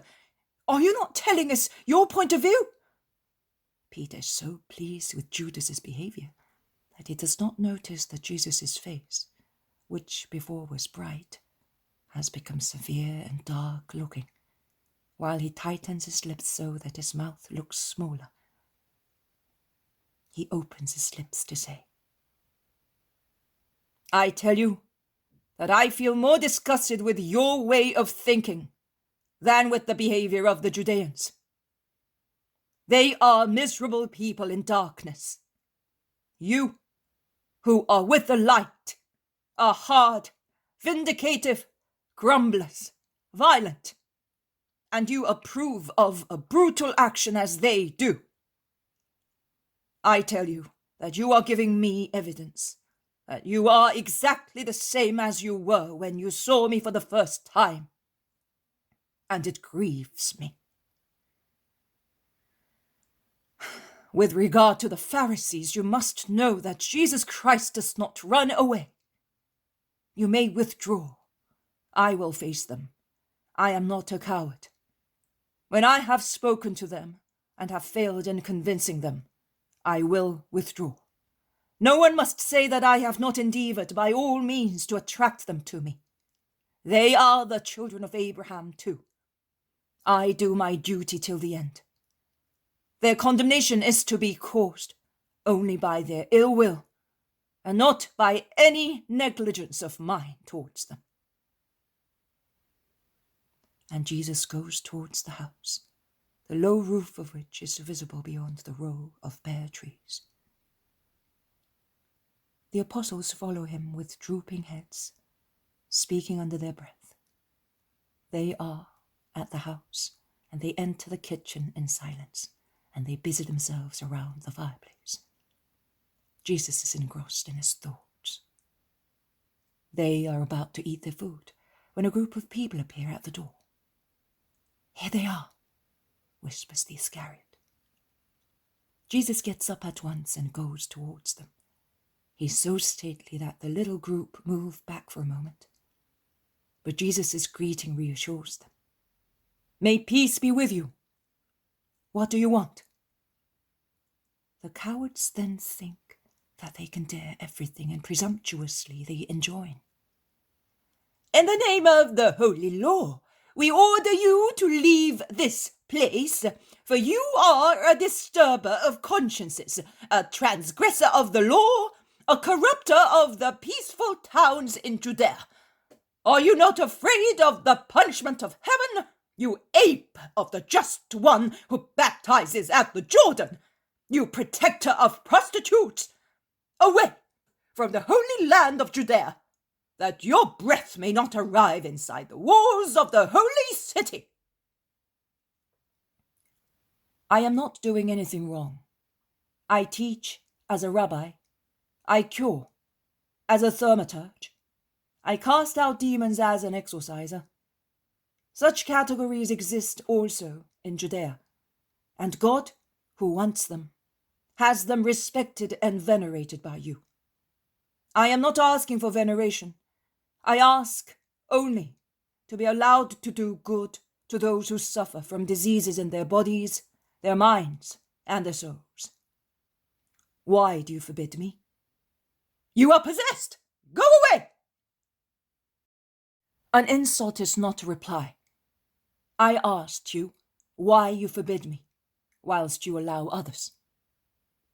"Because you are possessed, and you cast out demons and work miracles with the help of demons." "And what about your exercises? With whose help do they do it?" "Through their holy lives. You are a sinner. And to increase your power, you make use of prostitutes, because the possession of the diabolic strength increases in the union.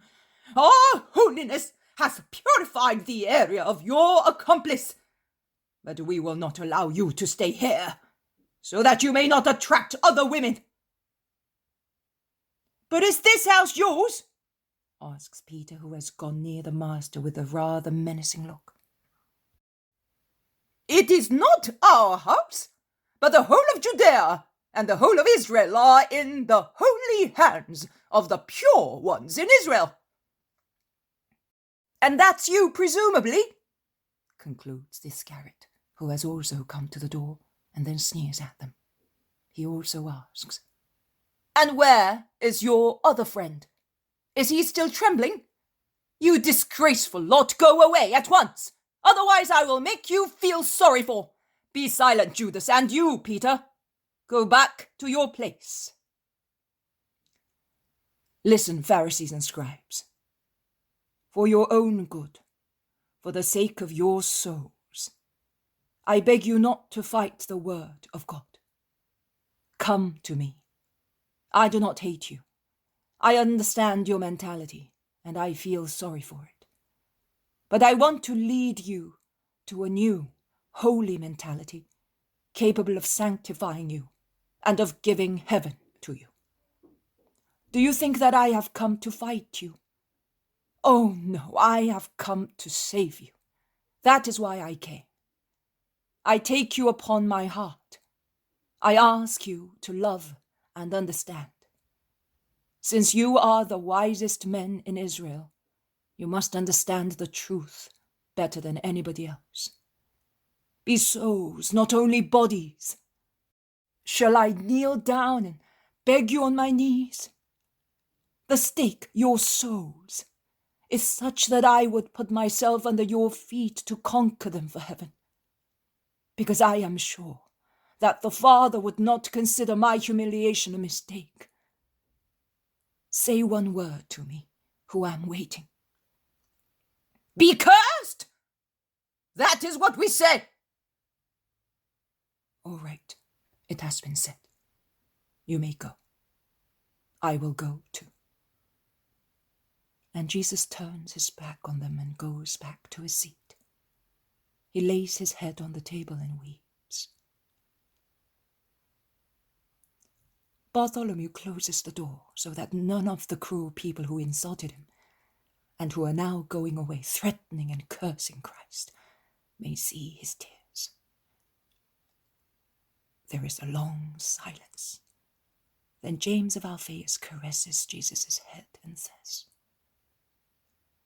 "Do not weep. We love you, also on their behalf." Jesus looks up and says, "I am not weeping over myself. I am weeping over them, as they are killing themselves, deaf as they are to every invitation." "What shall we do now?" asks the other James. "We will go to Galilee. We will leave tomorrow morning." "Not today, Lord?" "No, I must say goodbye to the good people here, and you will come with me." The Poem of the Man God, the first year of the public life. Chapter 138, A New Disciple, Departure for Galilee. 16th of April, 1945. My Lord, I have done nothing but my duty towards God, towards my master, and towards honesty of conscience.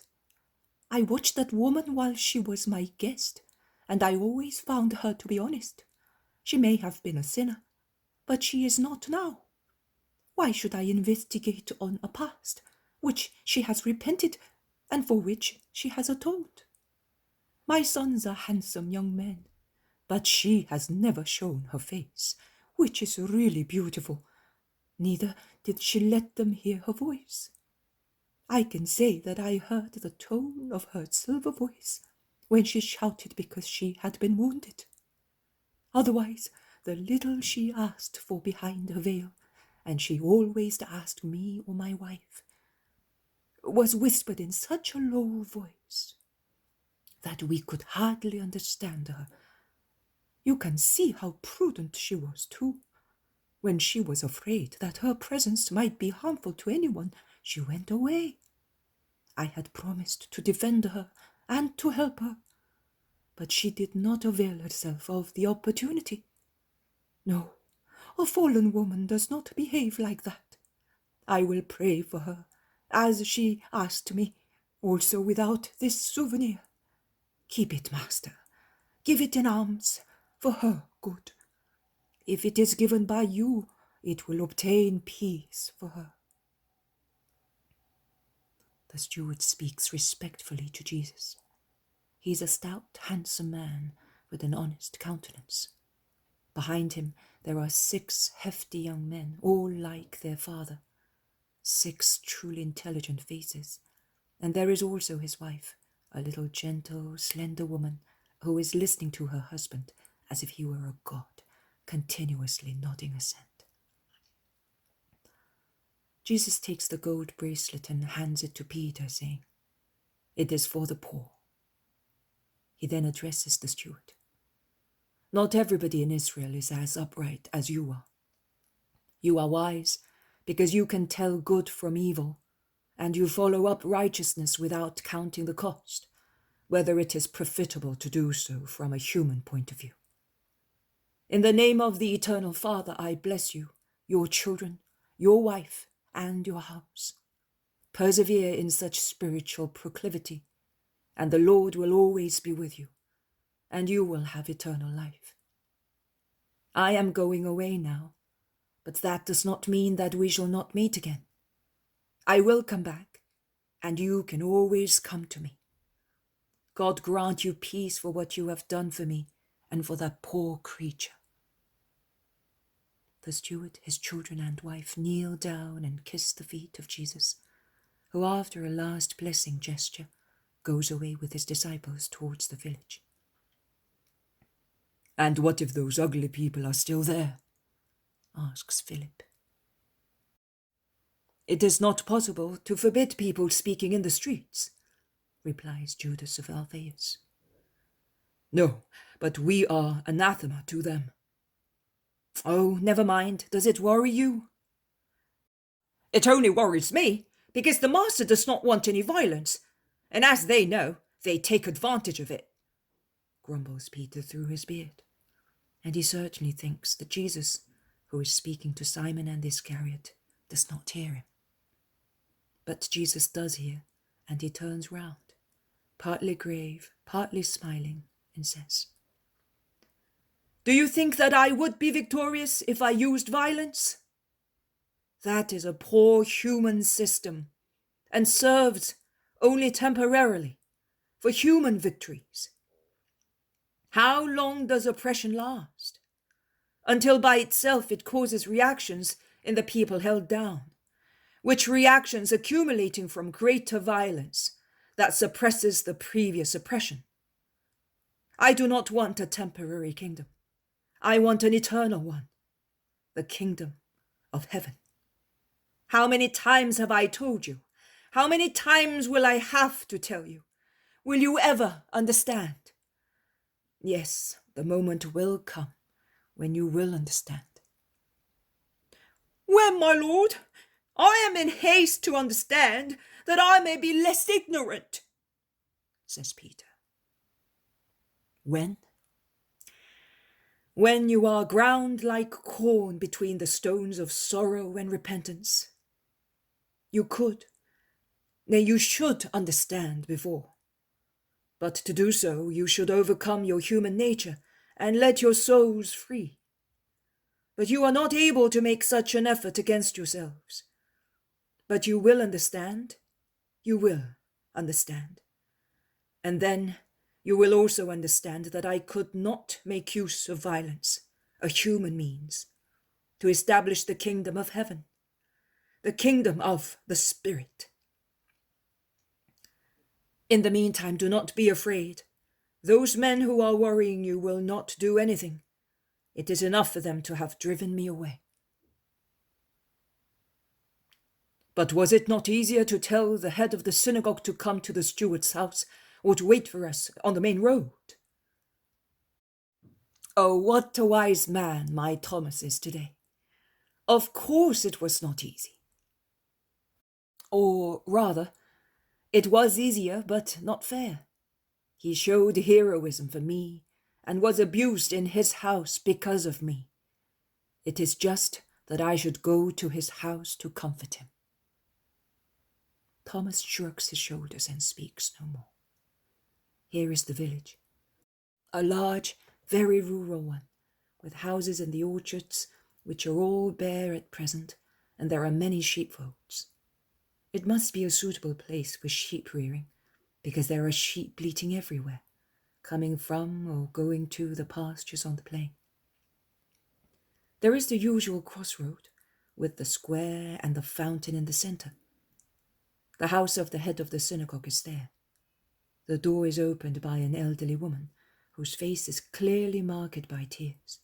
And yet, when she sees the Lord, she has a reaction of joy and she prostrates herself, blessing. Stand up, mother. I have come to say goodbye to you. Where is your son? He is in there. And she points to a room at the end of the house.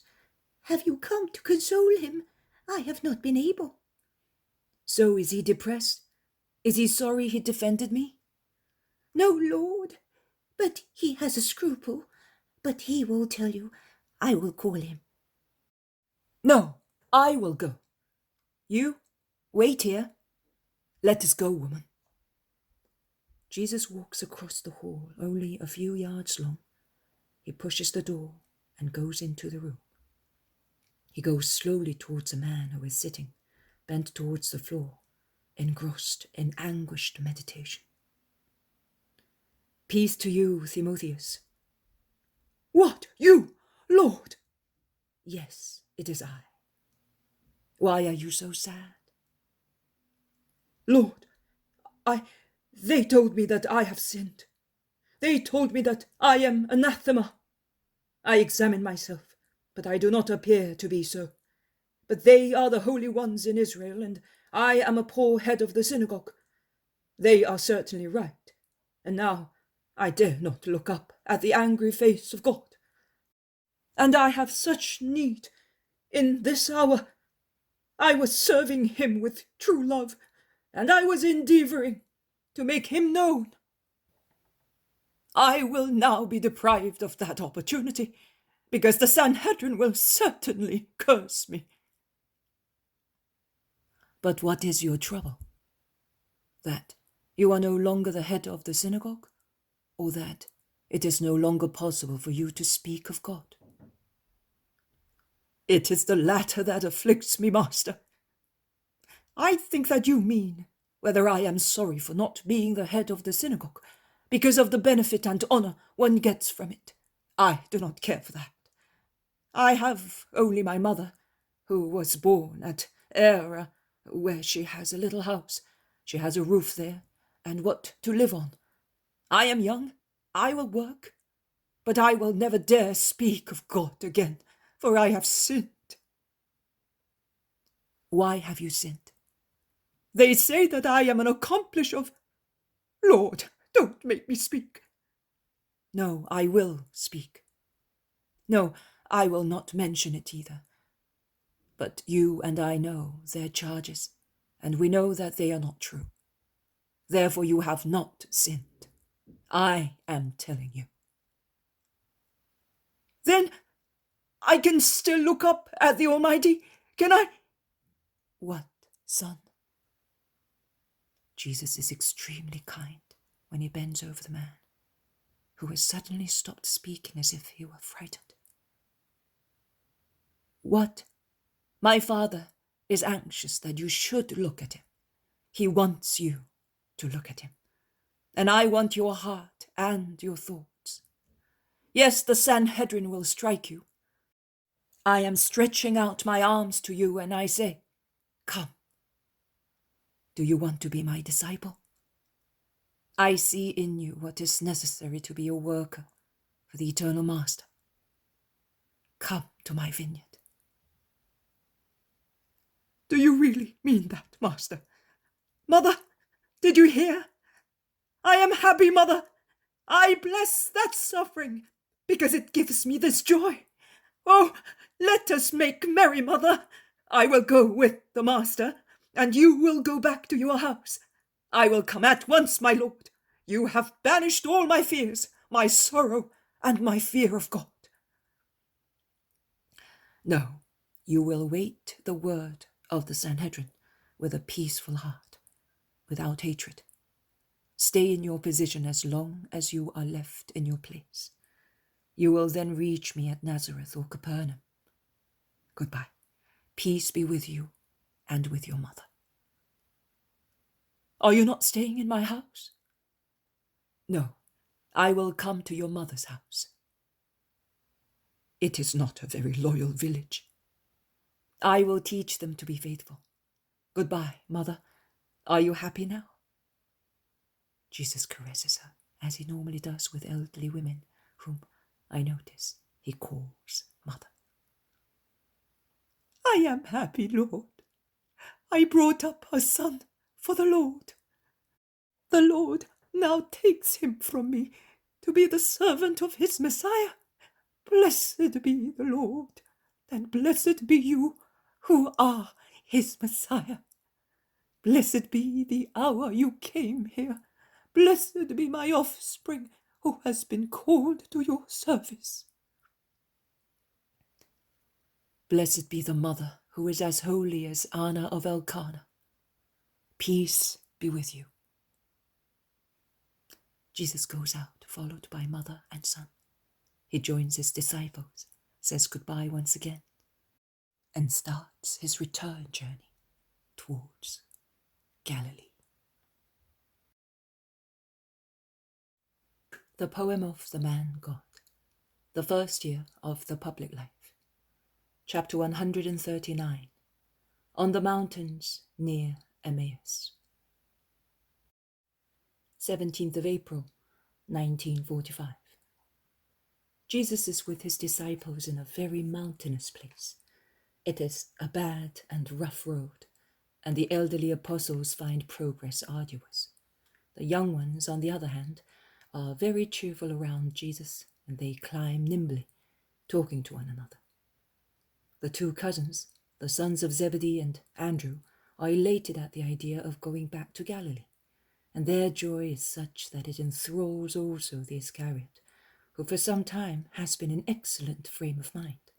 He simply says, "Master, at Passover, when we come to the temple, will you come back to Kerioth? My mother is always hoping to see you. She sent me word, and also the people of the village." Certainly.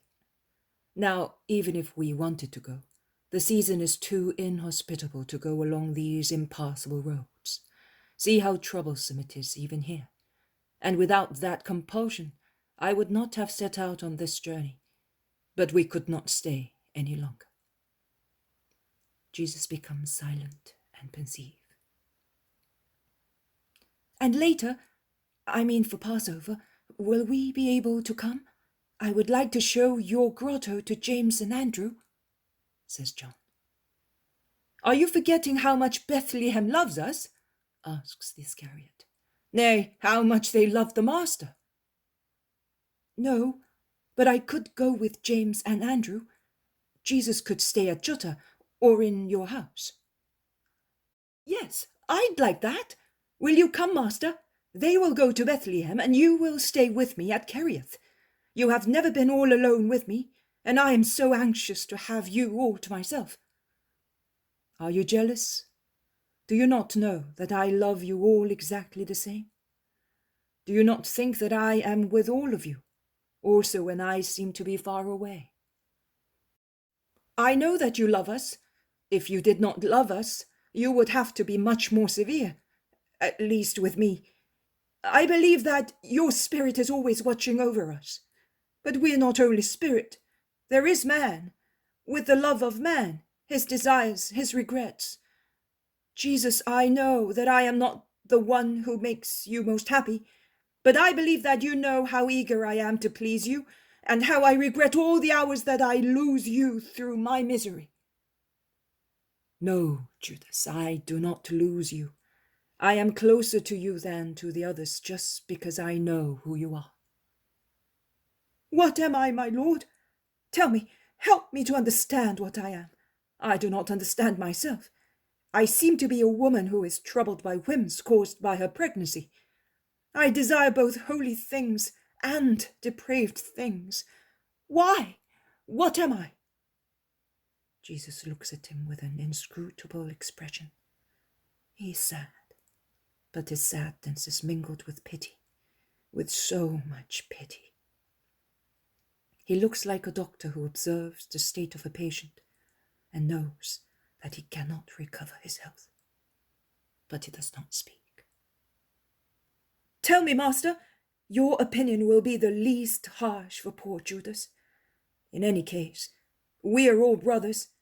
It does not matter if they know of what I am made. On the contrary, If they hear your opinion on me, they will amend their own and will help me, won't you?" The others are embarrassed and do not know what to say. They look at their companion. They look at Jesus. Jesus draws Iscariot near himself to the place where his cousin James was before and says, "You are only confused. You have all the best elements, but they are not well settled, and the slightest breeze upsets them. A short while ago, we passed through that gorge, and we were shown the damage caused by the water, the land, and the trees to the poor houses of the little village there. Water, land, and trees are useful and blessed things, are they not? And yet they became a curse there. Why? Because the water of the torrent did not have a fixed course, but also because of the indolence of man. It had dug various beds according to its whims. That was all right as long as there were no storms. The clear water that irrigated the mountain in so many tiny streams looked like a jeweler's work, like necklaces of diamonds or emeralds, according to whether they reflected the light or the shade of the forests. And man enjoyed them, because the murmuring streams were useful to his fields. Also the plants were beautiful. They had been planted by playful winds, with bizarre foliage and branches, and they had left wide glades open to sunshine. Also, the soft soil was beautiful. It had been deposited by who knows which remote floods between the undulation of the mountains, and was so fertile for cultivations. But when the storms came a month ago, the freakish streams joined together and overflowed in an irregular way along a different course, sweeping away the plants and dragging the soil down to the valley. If the water had been maintained in an orderly way, if the trees had been grouped together in woods, if the soil had been supported methodically by suitable protection, the three good elements, wood, water, and soil, would not have become the ruin and death of that little village. You have intelligence, boldness, education, readiness, fine appearance, and so many other attributes. But they are disorganized within you, and you leave them as they are. See, you must work patiently and constantly to put your qualities in order, as order is also strength, so that when the storm of temptation comes, the good that is within you may not become an evil for yourself and others." "You are right, Master. Now and again I get upset by a storm and everything becomes ruffled. And you say that I could." "Your will is everything, Judas." "But there are such strong temptations. We hide ourselves up because we are afraid that the world might read them on our faces." "And that is the mistake. That is exactly the moment when you should not shut yourself up, but you ought to look for the world of good people, to be helped by them. A fever is abated also by contact with the peace of good people, and you ought to look also for the world of those who criticize you, because owing to the pride which urges us to hide ourselves so that our tempted souls may not be read, that would serve as a reaction to our moral weakness, and you would not fall. You went into the desert because I could do it, but woe to those who are alone, unless in their solitude they are a multitude against a multitude." "How? I don't understand." "A multitude of virtues against a multitude of temptations. When virtue is feeble, one must do as this ivy, get hold of the branches of strong trees to climb up." "Thank you, Master. I will cling to you and to my companions. But you must all help me. You are all better than I am." It was the frugal, honest surrounding where we were brought up that was better, my friend. But now you are with us and we love you. You will see. I don't want to criticize Judea, but believe me, in Galilee, at least in our villages, there is less wealth and less corruption. Tiberias, Magdala, and other places of pleasure are not far from corruption, but we live with our simple souls, which may be also coarse, if you wish so, but are active and holily happy with what has been granted to us by God, says James of Alphaeus. But don't you know, James, that Judas's mother is a holy woman? Her goodness is written all over her face, objects John.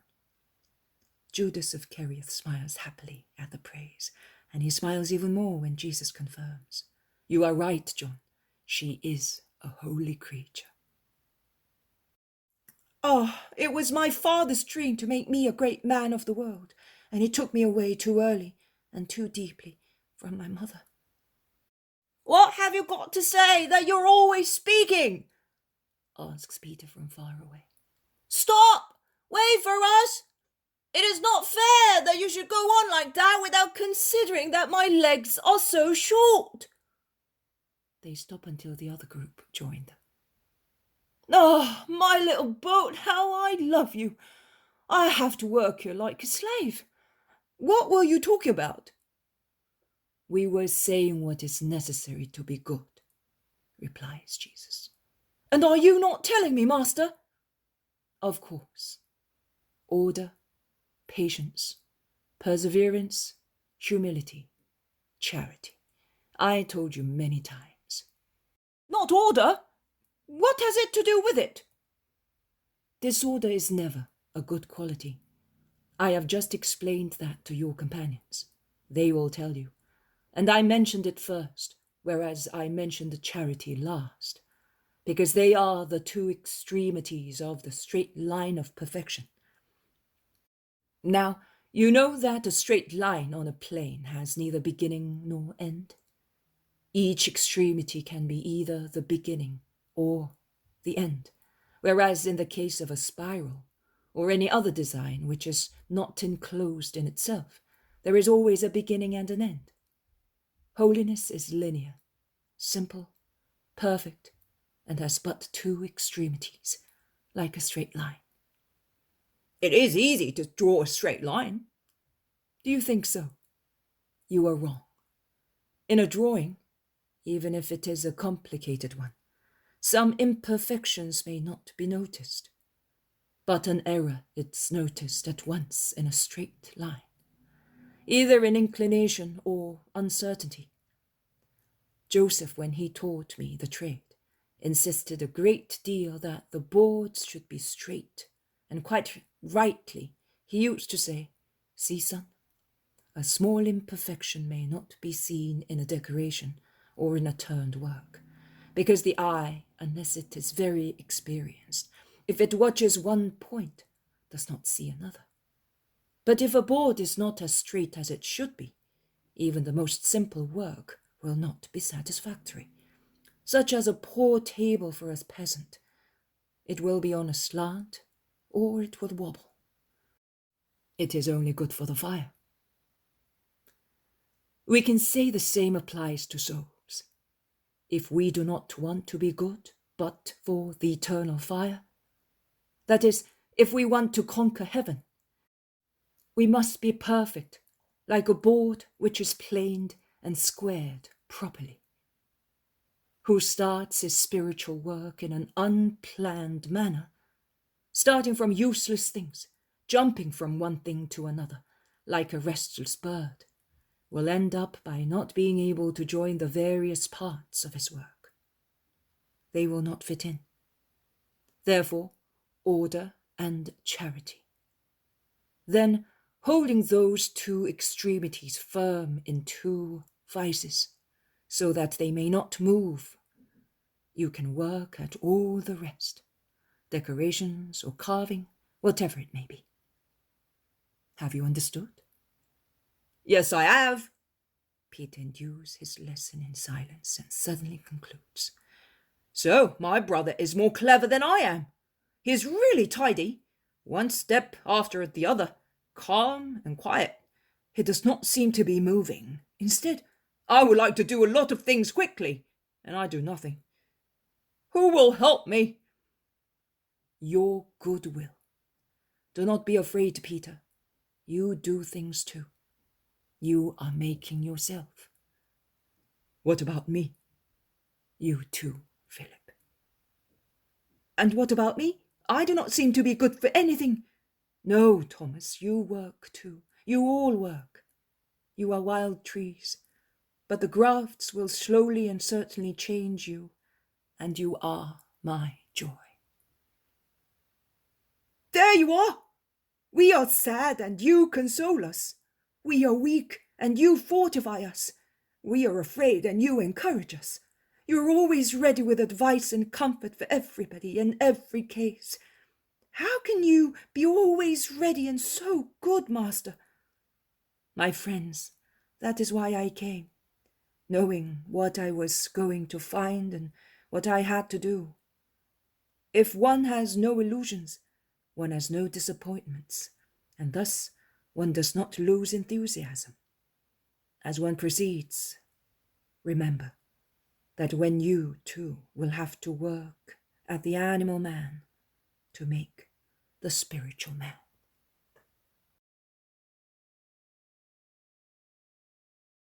The poem of the man God, the first year of the public life. Chapter 140. In the house of Cleopas, the head of the synagogue. 18th of April, 1945.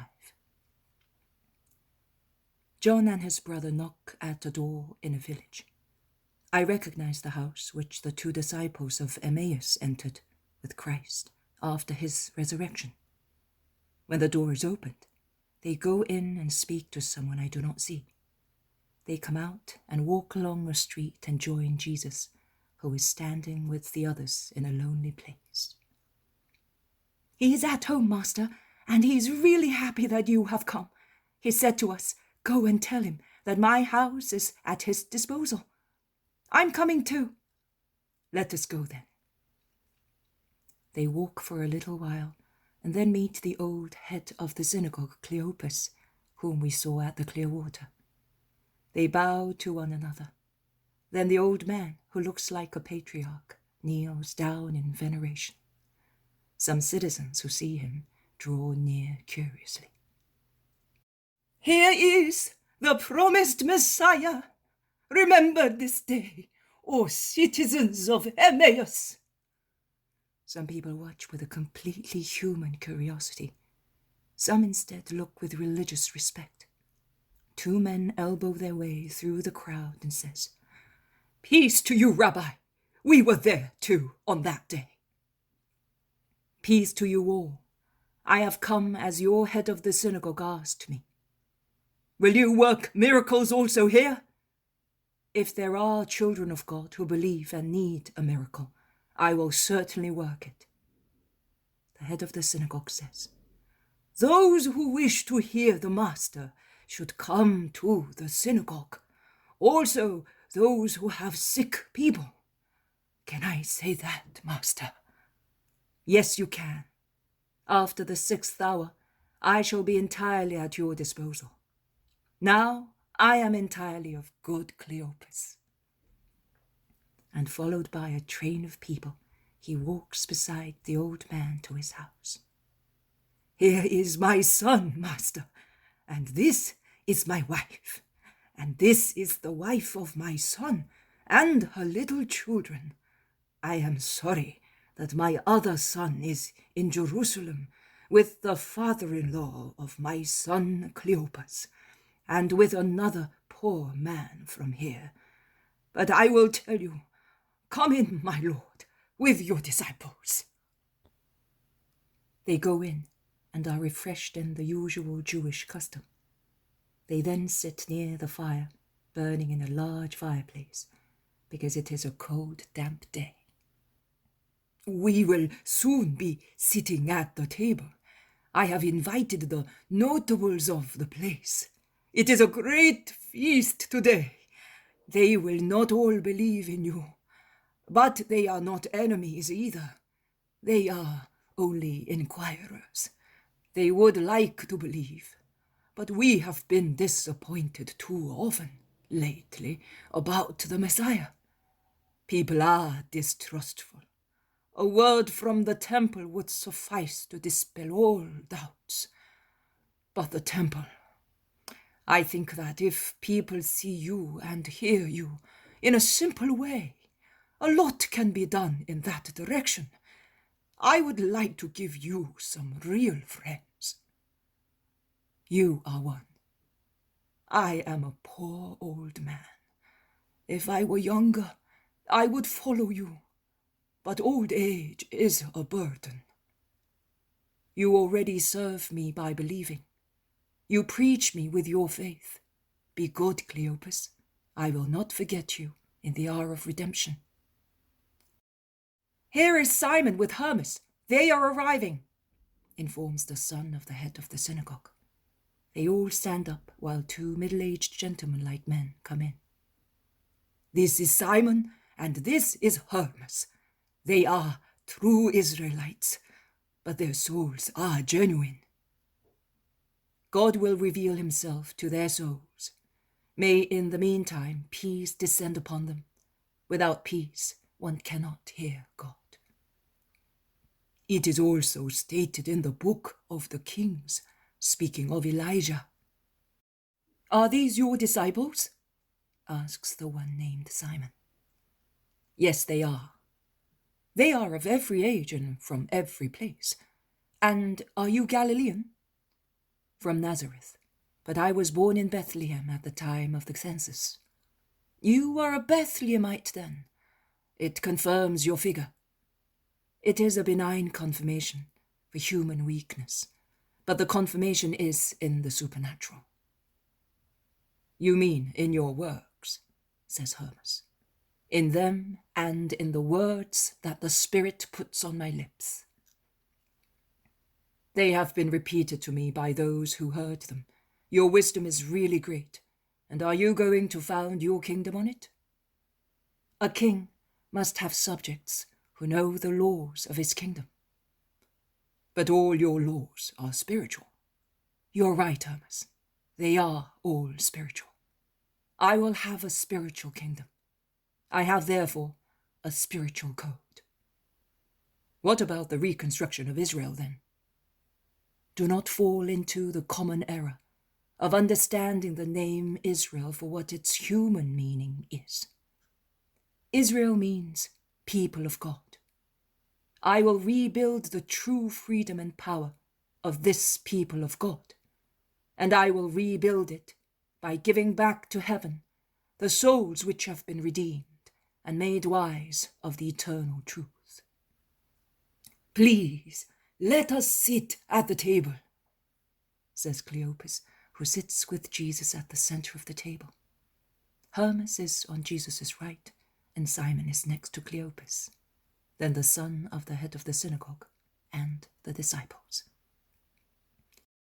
Jesus, at the request of the landlord, makes the offering and blesses, and the meal starts. Have you come to this area? Asks Hermas. No, I am going to Galilee. I will pass here later. What? Are you leaving the clear water? Yes, Cleopas. Crowds of people used to come there, notwithstanding it was winter. Why disappoint them? Not I. That is what the pure ones of Israel want. What? Why? What harm were you doing? Palestine has many rabbis who speak where they wish. Why are you not allowed to do so? Do not investigate, Cleopas. You are old and wise. Do not put the poison of bitter knowledge into your heart. Perhaps you were preaching a new doctrine. which, through an error of evaluation, was considered dangerous by the scribes and Pharisees. What we know of you does not seem. Is that right, Simon? Perhaps we do not know everything. According to you, in what does the doctrine consist? Asks Hermas. In the exact knowledge of the Decalogue, in love and mercy. Love and mercy, this breath and this blood of God, are the rule of my behavior and of my doctrine, and I practice it in all my daily difficult situations. But that is not a fault. It is goodness. It is considered a sin by the scribes and Pharisees. But I cannot misrepresent my mission, neither can I disobey God, who sent me as mercy onto the earth. The time of full mercy has come after centuries of justice. Justice is the sister of mercy. They were born of the same womb. But whereas before justice was stronger, and the other only mitigated its rigor, because God cannot be forbidden to love, now mercy is the queen, and justice rejoices. Because it was so grieved at having to punish. If you consider the situation properly, you will easily see that they always existed since man compelled God to be severe. The fact that mankind still exists is the proof of what I say. Adam's very punishment is blended with mercy. God could have burnt them to ashes in their sin. He granted them expiation, and he made a woman the cause of good shine in the eyes of the woman, the cause of all evil depressed for being the cause of evil. And he granted both of them children and the knowledge of existence. To Cain, the killer, together with justice, he granted the mark, which was mercy, so that he might not be killed.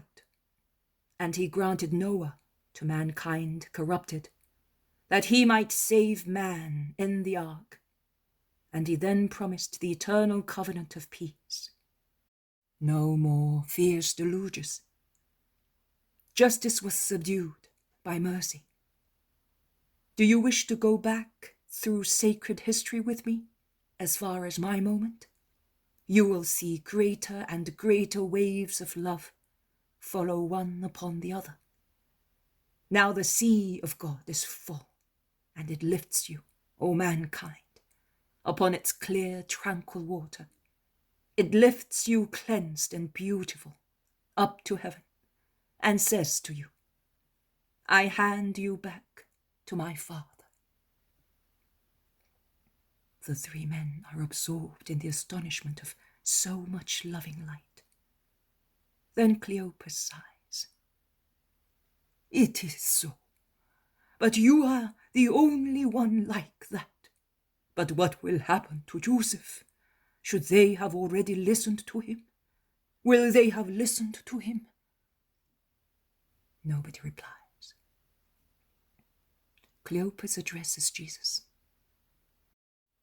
Master, a man of Emmaus has fallen into a grave sin. His father, a long time ago, repudiated his wife, who went to Antioch and settled there with her brother, who owned an emporium. He had never met that woman, who, for reasons which I am not investigating, was repudiated a few months after she had been married. He had been told nothing about her, because her name had, of course, been banished from that house. When he grew into a man and he inherited his father's wealth and business, he decided to get married, and having met a woman at Joppa, who owned a rich emporium, he married her. Now I do not know how, but it became common knowledge that that woman was the daughter of his father's first wife. It was therefore a grave sin, although from my point of view, the paternity of the woman is most certain.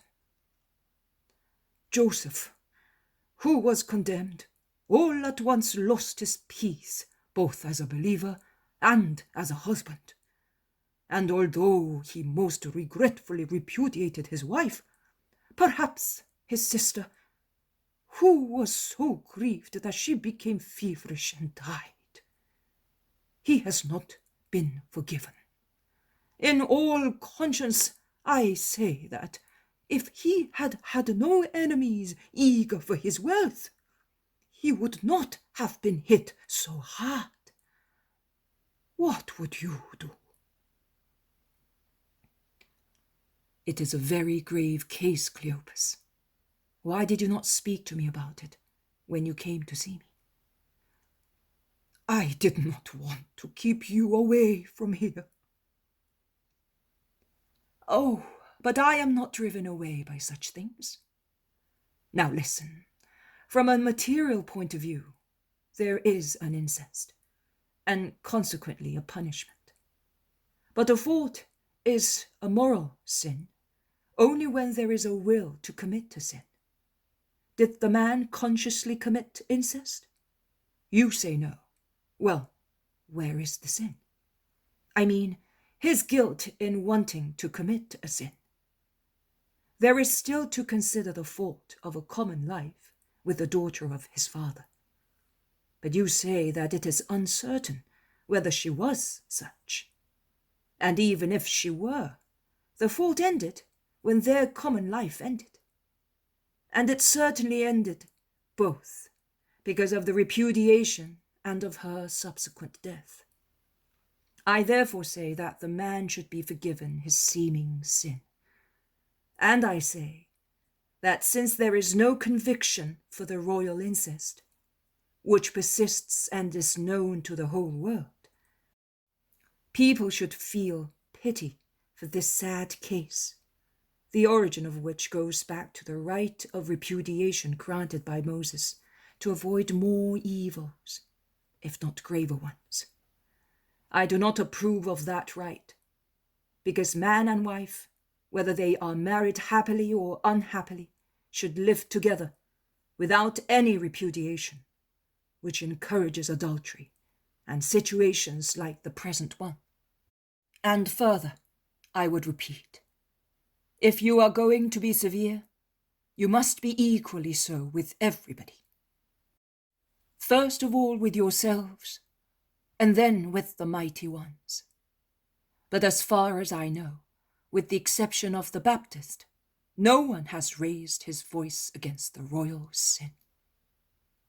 Are those who condemn immune from similar or worse sins? Or does their name or their power cast a veil over them, as their pompous mantles protect their bodies, which are often unhealthy because of their vices? You are right, master, it is so. But in short, who are you? Asked together the two friends of the head of the synagogue. Jesus has no time to reply, because the door opens and Simon, the father-in-law of Cleopas Jr., comes in. You are welcome. What is the news? They are all so curious that no one thinks of the master anymore. Well, he has been condemned. They would not even accept the offer of the sacrifice. Joseph has been cut off from Israel. Where is he? Out there. He's weeping. I have tried to speak to the most powerful ones, but they rejected me as if I were a leper. But that man is ruined, both his wealth and his soul. What can he do?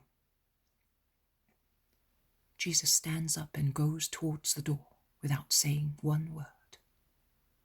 Old Cleopas thinks that he has taken offense for being neglected and says, Oh, forgive me, master, but I am so grieved that my mind is upset. Please stay here. I will stay, Cleopas. I am only going to see that poor man. Come, if you wish, with me. Jesus goes out into the hall. There is a strip of ground in front of the house with some small flower beds, and beyond it there is the road. There is a man lying on the threshold. Jesus goes near him with his arms stretched out. Behind him are all the others who are anxious to see. Joseph, has no one forgiven you? Jesus speaks most kindly.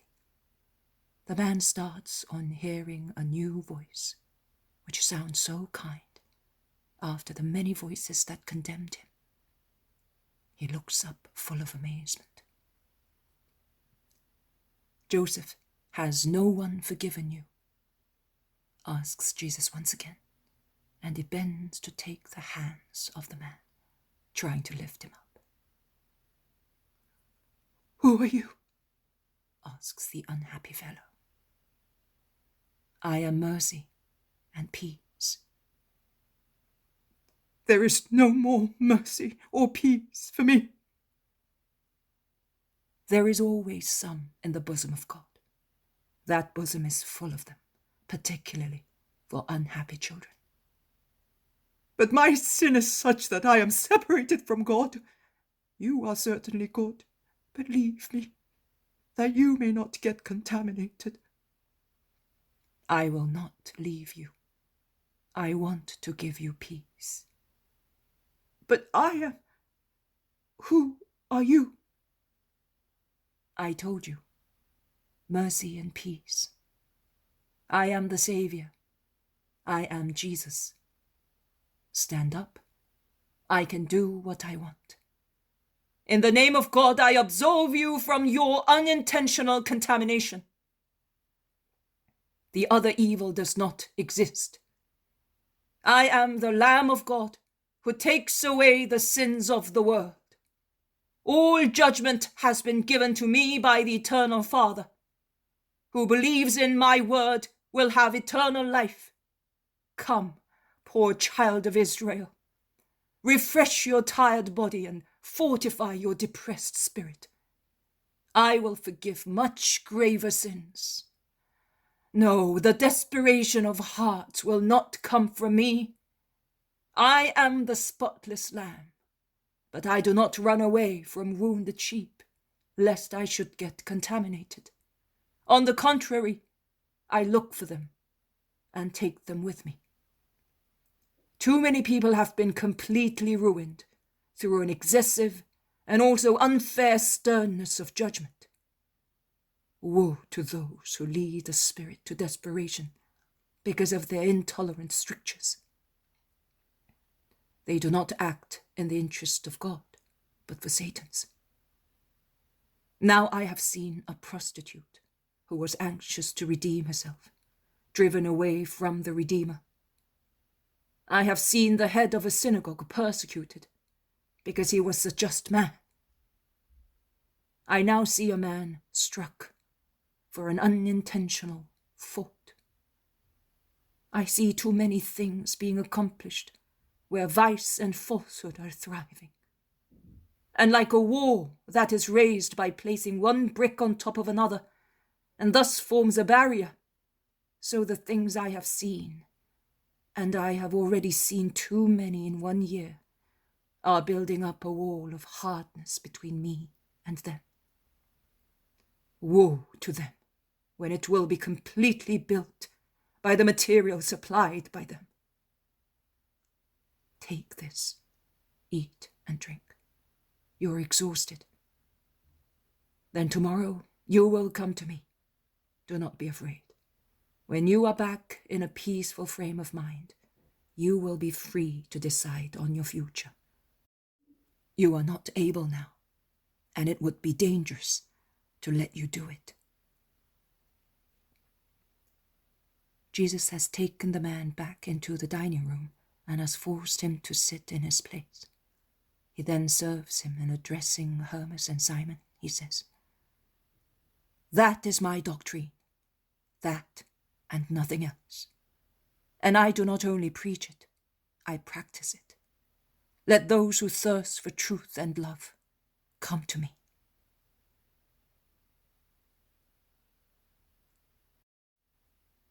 Jesus says.